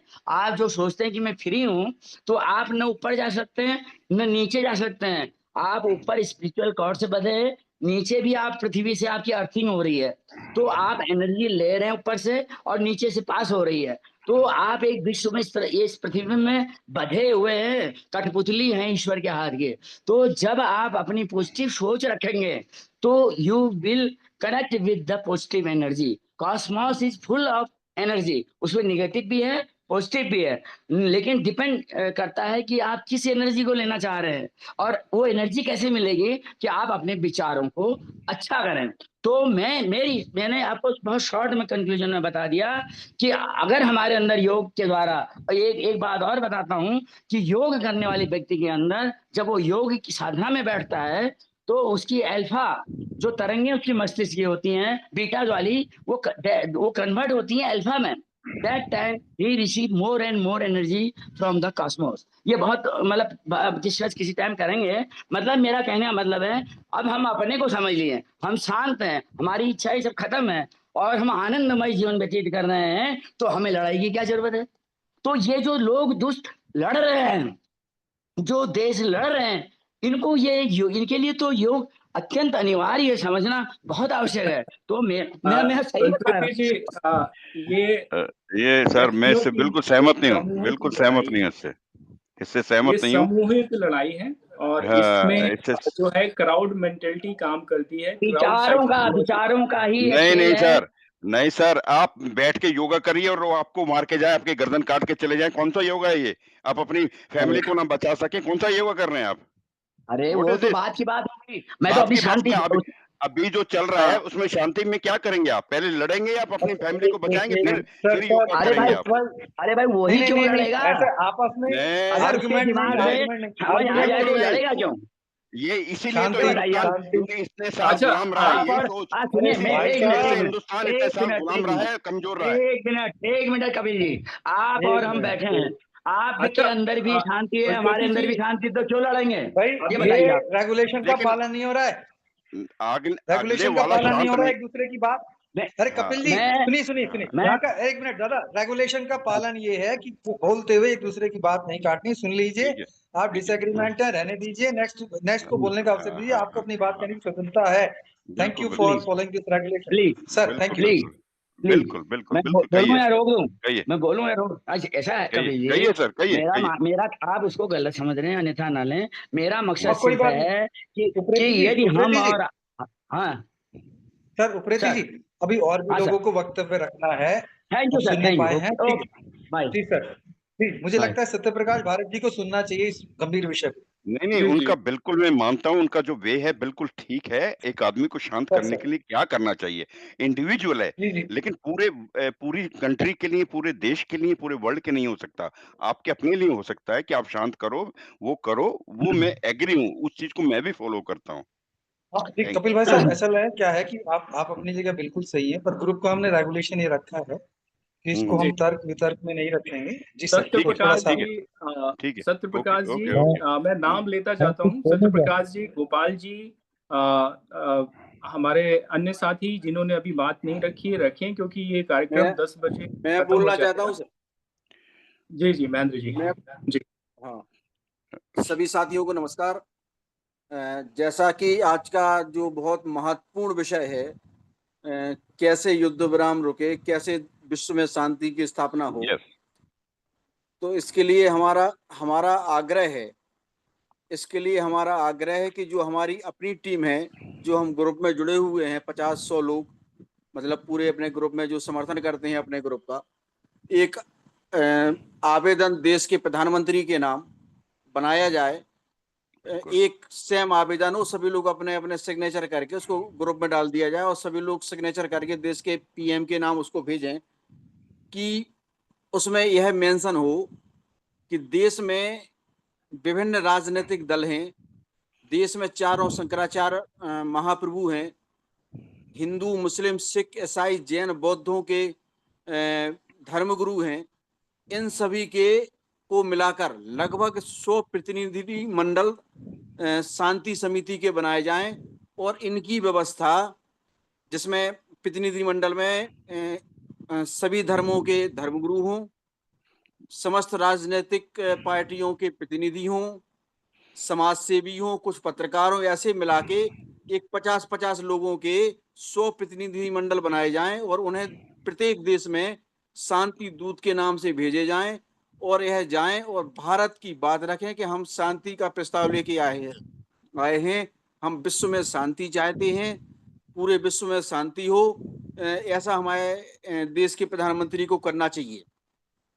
क्योंकि आज समय आ गया है, अगर किसी की कोई बात सुनने को तैयार है तो भारत की इसलिए क्योंकि मैं चूंकि जहाँ योग आध्यात्म की बात अभी हो रही थी, तो मैं उसी के प्रभाव से कहता हूँ कि भारत जो भूमि है, इस भूमि पर देवताओं ने, भगवानों ने जन्म लिया है, तो हम आप जो हैं वो ऋषि मुनियों की संतान हैं, और जब हमारा प्रतिनिधिमंडल जो भारत का प्रतिनिधिमंडल होगा पूरे विश्व में जाएगा तो निश्चित ही उसका एक बहुत बड़ा प्रभाव पड़ेगा और आने वाले समय में शांति की व्यवस्था पूरे विश्व में हो पाएगी। धन्यवाद। धन्यवाद, बहुत बहुत धन्यवाद। अन्य साथी अपनी बात अभिषेक रखें जी, क्योंकि समय बहुत तेजी से कम हो रहा है। अभिषेक जी, अभी हम एक विश्वात्मा जी से हमारी जो बात हुई लखनऊ में हम जब गए थे, और बाल योगी जी से, तो एक पीस मंत्रालय बनाने का, गठन करने का हम लोग प्रस्ताव दे रहे, और इसके लिए वो मिशन फॉर ग्लोबल चेंज के बारे में, जो to stop war worldwide, किसी भी देश के किसी भी दुनिया के किसी भी कोने में युद्ध न हो जिसमें महिलाएं और बच्चे ज्यादा अफेक्ट होते हैं। और ये युद्ध जो होता है वो सेल्फ इंटरेस्ट की वजह से हो रहा है। हर एक व्यक्ति का सेल्फ इंटरेस्ट है, उसको हम कैसे रोक सकते हैं? और इसके लिए हमारी भारतीय संस्कृति की जो उदार नीति रही है, जो मनुष्य का स्वभाव ओरिजिनली भारत देश में देखने को मिलता है, उसका परिचय हमें दुनिया को करना है। इसके लिए हम लोग ये मंत्रालय गठन करने का पहल कर रहे हैं। और ये मिशन फॉर ग्लोबल चेंज के बारे में संजय शर्मा जी आपको ज्यादा बता पाएंगे। जी जी, धन्यवाद। धन्यवाद। उनका लेक्चर रखा अन्य जाएगा इस साथी विषय पे किसी और गोपाल दिन। जी। धन्यवाद। संजय भाई, मैं भी कुछ कहूँ क्या? जी हाँ, सत्यप्रकाश जी, सत्यप्रकाश जी। हाँ, आदेश था संजय का कि कुछ बोलना चाहिए। जी जी, मैं कह रहा हूँ कि हम चाहते तो सब शांति है, हम चाहते तो सब प्रेम से रहना है, पर हम ये क्यों नहीं सोचते कि जो चीज मेरी आवश्यकता है दुनिया के हर व्यक्ति को वो चीज मिलनी चाहिए। हम न्यायपूर्ण व्यवस्था बनाने को तैयार नहीं है, और जब तक न्यायपूर्ण व्यवस्था नहीं बनेगी ये युद्ध कैसे रुकेंगे, दुनिया में शांति कैसे आएगी? आज जिस प्रकार आर्थिक विषमता बढ़ती जा रही है, एक आदमी एक साल में 5-6 लाख करोड़ रुपए कमा सकता है और दूसरे को एक साल में 1 लाख रुपए कमाने की भी, मतलब ऐसी कोई नीति नहीं है, ऐसी कोई तरीका ही नहीं है। अब 4 भाई एक परिवार में, एक भाई 5 लाख रुपए महीना कमा रहा है, एक भाई 5,000 रुपए कमा रहा, और तुम क्या हो कि दोनों प्यार से रहो, दोनों शांति के साथ रहो, दोनों मिलके रहो। कैसे रहेंगे भाई? ना उनकी पत्नी मिलके रहे, ना उनके बच्चे मिलके रहे, और ना वे भाई मिलके रहे। ये जो इतनी आर्थिक विषमता की खाई बढ़ती जा रही है, जो विकास का मॉडल आज खींचा जा रहा है, इसके बारे में कोई सोचता ही नहीं कि कितना गलत है विकास का मॉडल, जिसमें हर एक को कार चाहिए, हर एक को एसी चाहिए। आप एसी अपने घर में तो लगा लेंगे आप, उससे जो पर्यावरण का नुकसान हो रहा है पूरी दुनिया में आज, और ये अभी देखो ना ईरान और अमेरिका में जो हो रहा है, ये सब साधनों की लड़ाई तो है, लूट की लड़ाई तो है। तो ये जो जीवन शैली खड़ी होगी, ये जो विकास का मॉडल खड़ा हो गया आज, इसके रहते शांति आएगी या अशांति आएगी? सारे आज के जो भी राष्ट्राध्यक्ष है, दुर्भाग्य से ये विचारविहीन लोग हैं। इनके पास ना जीने की खुद की समझ है और ना दुनिया को रास्ता दिखाने की समझ है। बस सत्ता सत्ता चाहिए, सत्ता चाहिए सबको बस। तो संकट जितना बड़ा है ना, उतनी बड़ी हमारे पास सोच होगी तो हम छोटे मोटे कुछ परिणाम देंगे और उससे कोई बड़ी ताकत भी बन सकती है। नहीं तो अब योग के ऊपर बात हो रही है, योग को मुझे नहीं पता कितने लोग समझते हैं। अभी भी योग और योग में मैंने कल भी थोड़ा इशारा किया था कि भाई दोनों अलग अलग चीज है। ये कसरत करना, प्राणायाम करना, ये सब शरीर के लिए है। योग जैसे अपने भूपति जी ने कहा कि ये सारी मन की स्थिति है, समझ की स्थिति है कि हमारा किसके साथ कितना योग है, कितना संबंध है, उस संबंध को कितना समझते हैं। जितना योग होगा उतना ही सहयोग होगा। अब योग को हम समझते ही नहीं। मेरा मेरे परिवार के साथ, मेरा मेरे शरीर के साथ, मेरा मानव समाज के साथ, मेरा शेष प्रकृति के साथ क्या योग है, क्या संबंध है, इसको कितने लोग समझते हैं? हम कहाँ चिंता करते हैं जब ऐसी गाड़ी में और ऐसी मकान में रहते हैं कि पर्यावरण कितना नुकसान हो रहा, ये योग कर रहे या मार रहे पूरे वातावरण को? तो बहुत से सवाल है ऐसे ही। इसलिए ये ऑनलाइन मीटिंग तो अच्छी बात है, इसमें बहुत से लोगों का परिचय होता है, बहुत से लोगों की सोच पता लगती है। पर इसके बारे में जैसे मैं तो कई बार सोचता हूँ कि भाई जिनको वास्तव में कुछ गहरी समझ भी है और कुछ करना चाहते हैं तो 15 दिन महीना बैठा जाए, और आपस में एक चीज के ऊपर क्लियर हो जाए, धर्म की परिभाषा है ना, बहुत चीजें हैं। मैं मतलब सब देख रहा हूँ, अच्छी बात है, विषय बड़े अच्छे अच्छे निकाल के लाते हो, पर इनके ऊपर क्लियरिटी तो बहुत जरूरी होनी चाहिए ना आपस में बैठ के। अब ये फोन के ऊपर तो उतनी नहीं हो पाती। हिंसा का आज का युद्ध का कारण है आर्थिक विषमता की खाई, संसाधनों पर कब्जा, भोग अति भोग। मैंने अपने आप को शरीर मान लिया और शरीर के लिए खूब सुविधा चाहिए, और कितनी चाहिए ये पता नहीं किसी को भी। किसी एक व्यक्ति ने पता कितनी सुविधा चाहिए, क्या पाना है मुझे जिंदगी में, क्या चाहिए मुझे, क्या मेरी आवश्यकता है, किसी को नहीं पता। बस दौड़ रहे हैं, सब सब बनना चाह रहे हैं अरबोपति खरबोपति। कर लो दुनिया मुट्ठी में, मेरे सुख में सबका सुख, बस कर लो दुनिया मुट्ठी में। अब सारे यही सोच रहे, हम सारे यही सोचेंगे तो युद्ध होगा या शांति आएगी? सबके भले में मेरा भला, सोच लो एक बार। सबके भले में, सबकी खुशी में मेरी खुशी, जीने दो और जियो। अब देखो शांति होएगी या युद्ध होगा, सोच लो आप। तो सोच में विकृति आ चुकी है, और जब तक सोच में विकृति रहेगी प्रयास करते रहेंगे। और कई बार तो ऐसी ऐसी बात पे उलझा, मुझे लगा कि जैसे बिल्कुल बचकानी सी बात हो रही है। पर ठीक है, अच्छी बात है, जिसकी जैसी समझ है वो अपनी बात रखता है। तो इसके ऊपर जिनको लगता है कि भाई ये जो आज हो रहा है दुनिया में ये ठीक नहीं हो रहा, तो इसके ऊपर कुछ हमें करना है और करना चाहिए, तो बैठे 10 दिन 15 दिन महीना साल 2 साल बैठे, पहले क्लियर सोच बनाए, उसके बाद काम भी हो जाएगा। काम करने वाले कमी थोड़ा ना दुनिया में, पर समझ तो हो कि करना क्या है, इस समय आवश्यकता क्या है ना। सारी व्यवस्थाएं तो आदमी को अपराधी बना रही है, सारी की सारी व्यवस्थाएं, अर्थव्यवस्था, शिक्षा व्यवस्था, न्याय व्यवस्था, चुनाव व्यवस्था है। और आप कह रहे शांति शांति शांति शांति। अरे भैया शांति क्या मतलब क्या है? आदमी बिल्कुल अन्यायपूर्ण व्यवस्था में जी रहा है, आप शांति शांति कह रहे। मैं तो कह रहा हूँ इतने अन्यायपूर्ण व्यवस्था में जीने के बाद भी लोग शांत है, ये बहुत बड़ी बात है। इस देश में तो ये जो भी क्या हो कि बहुत बड़ी बात है कि इस देश के कुछ संस्कार इस मिट्टी में ऐसे है, ऋषि मुनियों की कुछ ऐसी, मतलब भगवान ने करा सब कुछ, भगवान की इच्छा है, भगवान की इच्छा, भगवान बटालते रहो सारा कुछ। अब भगवान के चक्कर में एक तरफ लोग लूटते जा रहे हैं और दूसरे तरफ मरते जा रहे हैं, है ना। आज भी मेरे घर पे सुबह आए थे 4 लोग, है ना, कि ये तो सब भगवान ने बनाया। क्या बनाया? भगवान है क्या? है क्या परमात्मा? इसको समझना पड़ेगा ना, किसने बनाया, कि क्यों बनाया, ये सब क्यों हो रहा है? अच्छा, सब भगवान ने बनाया था, फिर रोते क्यों हो भाई? सब भगवान कर रहा है तो बहुत सारे सवाल है। इसलिए वर्धा बैठेंगे, पहली बार परिचय होगा आपस में सबका, उसके बाद इस चीज को कुछ और आगे बढ़ाएंगे। मैंने भी कुछ मित्र और भी बुलाए हैं जो गंभीरता से बैठ के बात करेंगे। आप लोगों ने मुझे मौका दिया, धन्यवाद।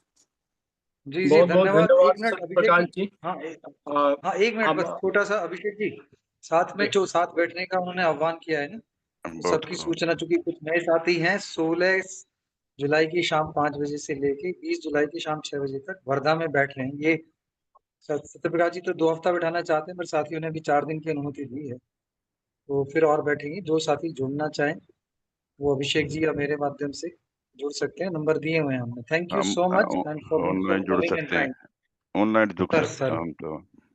जी धन्यवाद उसकी सर, भी धन्यवाद। व्यवस्था रहेगी, ऑनलाइन जुड़ने की भी व्यवस्था रहेगी जी।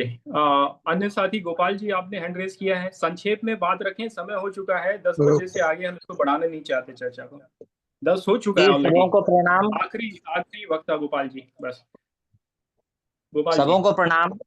2 मिनट। आज का जो विषय है यह बहुत ही समसामयिक और राष्ट्रीय अंतर्राष्ट्रीय महत्व का विषय है।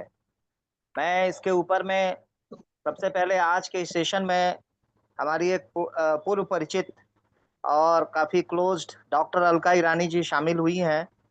काफी लंबे समय से उनसे मुलाकात नहीं हो पाया और आज वो शामिल हैं, उसके लिए उनका स्वागत है, धन्यवाद अदा करता हूं। मैं इसके संदर्भ में आज की जो परिस्थितियां हैं, इसके संदर्भ में एक शेर से अपनी बात शुरू करूंगा। कैसे सुलझेगी हालात की गुत्थी, लोगों अहले दानिश ने बड़े सोच के उलझाई है। सवाल ये उठता है कि आखिर युद्ध होता क्यों है? दूसरे का अधिकार छीनना, प्रतिस्पर्धा। महाभारत इसका उदाहरण है, जब जो है दुर्योधन ने पांडवों को ये कहा था कि भाई हम सुई के नोक के बराबर भाई आपको जमीन नहीं देंगे, और उसी बात के कारण पूरा महाभारत हुआ था। आखिर युद्ध की जो बुनियाद है, उसकी स्थिति के लिए जिम्मेवार जो कारक है वो हथियार की बिक्री, उसका जो बाजार है, और सबसे बड़ी बात अहंकार और महत्ता का दिखावा, महत्वाकांक्षा है। जैसा कि उप्रेती जी ने भी कहा था। चीन और पाकिस्तान के संदर्भ में हमारी विदेश नीति बिल्कुल अलग होनी चाहिए, लेकिन उससे भी ज्यादा जो गंभीर प्रश्न है वो है अमेरिका से सर्वाधिक सावधान रहने की जरूरत। विश्व युद्ध और विश्व शांति में का जो मैं कंक्लूजन और समाधान जो मैं देखता हूं वो गांधी दर्शन में। अशांति के वाहक आज वर्ल्ड पीस की बात करते हैं, सर्वाधिक प्रदूषण फैलाने वाले देश क्लाइमेट चेंज की बात करते हैं, लैब में कोरोना वायरस का इजाद कर उसे वैश्विक स्तर पर फैलाने वाले किस मुंह से विश्व शांति की बात करते हैं। न्यू वर्ल्ड ऑर्डर दस्तक दे रहा है, WTO का मकर जाल पूरा पसरा जा रहा है, आर्टिफिशियल इंटेलिजेंस भी अपने जगह पर नया सुरसा की तरह अपना रोल अदा कर रहा है, चाकू सब्जी भी काटता है और उसे मर्डर भी किया जाता है। हमारा दृष्टिकोण क्या है इस पर? सबसे बड़ा चीज जो है वो दृष्टिकोण है। समाधान क्या है आखिर इस चीज का, इस विषय का? तो मैं जो देखता हूं, जो मैं समझ पाया हूं, वह है भारतीय संस्कृति, उसका दर्शन एवं सिद्धांत। जैसा कि बात अभी योग की चर्चा हुई, हमारे सत्य प्रकाश भारत जी ने भी बहुत सही व्याख्या किया कि विकास का जो मॉडल है, न्यायपूर्ण जो व्यवस्था से ही शांति आ सकती है, आर्थिक विषमता इसके लिए प्रमुख कारक है, कि इसके साथ साथ वसुधैव कुटुंबकम और सनातन धर्म और आध्यात्मिक चेतना, यह सब भी परम आवश्यक है। और इसकी जो कक्षा है वो इन जिनके अभी बहुत एक व्यक्ति कह रहे थे कि ये जितने बड़े जो लीडर्स हैं, वर्ल्ड लीडर्स, उनको प्रशिक्षित करने की आज आवश्यकता है। भारतीय दर्शन और हमारा सनातन धर्म और योग विशेष रूप से, इसके लिए हम लोगों को पहल करनी चाहिए। एक ऐसा प्रोग्राम बनाइए जिससे इन सारे बड़े तीरंदाजों को बैठाया जाए और उनको उनकी औकात दिखाई जाए। जैसा कि अमेरिका में एक पादरी ने किया था अपने एक चर्च में, उनको राष्ट्रपति को उनकी औकात दिखाई थी, उनको बताया था कि तुम्हारा औकात क्या है। परोपकार पूपन्याय पापाई पड़पीदनम वसुधैव कुटुंबकम, लघुता से प्रभुता मिले तेते पांव पसारिए जेती लांबी ठौर। और इसके साथ ही हमारे गोविंदाचार्य जी का जो मूल मंत्र है, संपर्क समन्वय संवाद सहयोग और सहकार। लेकिन इसके साथ दो चीज मैं अलका ईरानी जी का जोड़ता हूं, भाषा और अनुवाद। वो सीडैक नाम की भारत सरकार की संस्था की में वरिष्ठ वैज्ञानिक रही हैं और उनका रोल भी बहुत महत्वपूर्ण रहा है। तो भाषा और अनुवाद के माध्यम से हम अपनी बातों को, बहुत सारी ऐसी चीजें हैं जो भाषा और अनुवाद नहीं हो पाने के कारण हम एक दूसरे का समझ नहीं पाते या विश्व चेतना नहीं जगा पाते। तो हम समझते हैं इन सारे विषयों को भाषा और अनुवाद के माध्यम से बढ़ाया जा सकता है। हमें सबसे पहले युद्ध को अगर रोकना है तो हर इंसान को सबसे पहले अपने मन मस्तिष्क में लालच, मोह, ईर्ष्या, अशांति, अतिक्रमण, इच्छा और भ्रष्टाचार, इसको न्यूनतम करना पड़ेगा। उप्रेती जी की बात बहुत अच्छी लगी, कॉस्मोस से सकारात्मक ऊर्जा प्राप्त करना, यह एक बहुत सकारात्मक संकेत है। एक और वक्ता ग्रुप के द्वारा PM के नाम पत्र और ज्ञापन, शांति समिति, मुद्दे का चयन, यह एक बहुत सकारात्मक पहल है। हम लोगों को इस पर सोचना चाहिए और कई स्तर पर कार्य करने पड़ेंगे, परिवार, समाज स्तर पर, परिवार स्तर पर, समाज स्तर पर, देश स्तर पर और विश्व स्तर पर चिंतन निश्चित रूप से होना चाहिए। धर्म के बारे में, हिंसा के बारे में, विश्व युद्ध के बारे में, विश्व शांति के बारे में, सबके भला से मेरा भला, कर लो दुनिया मुट्ठी में, इस दोनों के अंतर को समझाने की जरूरत है। मैं समझता हूं न्यू वर्ल्ड ऑर्डर जो अभी है और WTO का जो मकर जाल है, ये सबसे ज्यादा इंपॉर्टेंट है, इसको समझने की जरूरत है। और जब तक आप बड़े स्तर पर, उच्च स्तर पर जो मठाधीश हैं, ये जो अंतर्राष्ट्रीय जो शक्तियां अपने आप को कहती है, इनको जब तक आप पॉजिटिव दृष्टिकोण में नहीं लाएंगे, पॉजिटिव फ्रेम में नहीं लाएंगे, हम अपने भारतीय संस्कृति और जो सभ्यता है, जो चिंतन है, उसमें, उसके रंग में नहीं रंगेंगे, तब तक हमारा समाधान नहीं हो सकता, ऐसा हमारा मानना है। मैंने अगर कुछ गलत कहा है तो उसके लिए मैं क्षमा प्रार्थी हूँ। और बाकी कपिल जी का मैं पहली बार सुन रहा था, मैं उनसे काफी प्रभावित हूँ, मैं उनका मार्गदर्शन अवश्य पाना चाहूंगा। धन्यवाद। धन्यवाद गोपाल जी। सभी ने बहुत अच्छी अच्छी बातें रखी। इसमें अब दो पक्ष निकल के आते हैं, एक ये जो हम कर सकते हैं और एक वो जिसे हमें मालूम होना चाहिए लेकिन हम उसमें कुछ करने की स्थिति में नहीं हैं। तो जो वैश्विक स्थिति है वो हमें मालूम होना चाहिए, लेकिन हम अभी उसमें कुछ करने की स्थिति में नहीं है। ये सच्चाई है।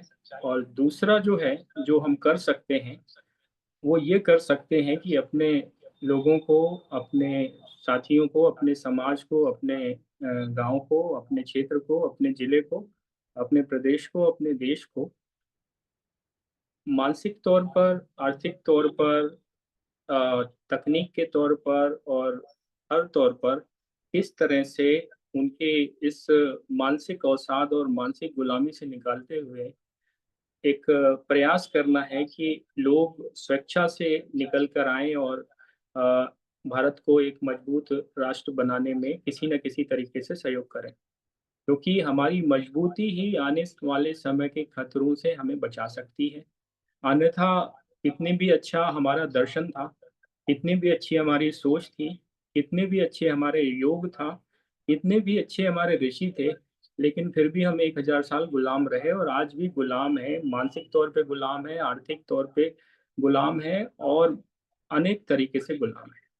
तो उस गुलामी से निकलना और ये जो हमारे ऊपर युद्ध थोपे जा रहे हैं, ये टेक्नोलॉजी का युद्ध थोपा जा रहा है, जो इकोनॉमिक वार हमारे ऊपर चल रही है, जो कल्चरल वॉर हमारे ऊपर चल रही है, जो अलग-अलग तरह की लड़ाइयाँ हमारे ऊपर परोक्ष रूप से थोपी जा रही हैं, उससे बचने का सिर्फ़ और सिर्फ़ एक उपाय है कि हम मजबूत बने, हमारा समाज मजबूत बने, हमारे लोग मजबूत बने, हमारी सोच अच्छी हो और एक अच्छी सोच से एक ऐसी सोच जो हमें गुलामी से आज़ादी की तरफ ले जाए, स्वावलंबन की तरफ ले जाए, स्वदेशी की तरफ ले जाए, अ, उसकी तरफ हमें काम करना है, मिलकर काम करना है। उसी का ये प्रयास है हमारा कार्यक्रम नेतृत्वशाला block adoption programme, village adoption programme. आप सभी जुड़िए और इस कार्यक्रम को आगे बढ़ाते हैं और इसी के लिए हम लोग वर्धा में मीटिंग भी कर रहे हैं और देश में अन्य हिस्सों में भी हम लोग इसको आगे ले जाएँगे। कुछ प्रक्रिया हैं, कुछ विषय हैं जिन पर चिंतन होता रहेगा और उनको जोड़ा जाता रहेगा, लेकिन मूलतः ये पूरा देश को जोड़ने का कार्यक्रम है और उस पर काम चलता रहेगा। आप सभी ने समय दिया उसके लिए बहुत धन्यवाद और कल 8:15 बजे फिर हम लोग मिलेंगे। विषय कुछ नया होगा, तब तक के लिए शुभ रात्रि। कल का विषय अनाउंस बहुत भी हाँ, कल का विषय अनाउंस भी कर देते हैं। बहुत जबरदस्त समाज सेवी आ रहे हैं, खुदाई खिदमतगार के यहाँ भारत के संचालक श्री फैजल खान जी, जो कि भारत पुनर्निर्माण में युवकों की भूमिका बोलेंगे। बहुत ही एक्टिव साथी हैं, एक्टिव वर्कर हैं, आपको आनंद आएगा। स्वागत रहेगा 8:10 पे। Thank you very much, welcome everyone tomorrow, good night, take care, best wishes, प्रणाम। नमस्कार, धन्यवाद सुनने के लिए सभी को और बहुत-बहुत धन्यवाद। शेयर करने के लिए धन्यवाद। Sir welcome again tomorrow, thank you, thank you. नमस्कार।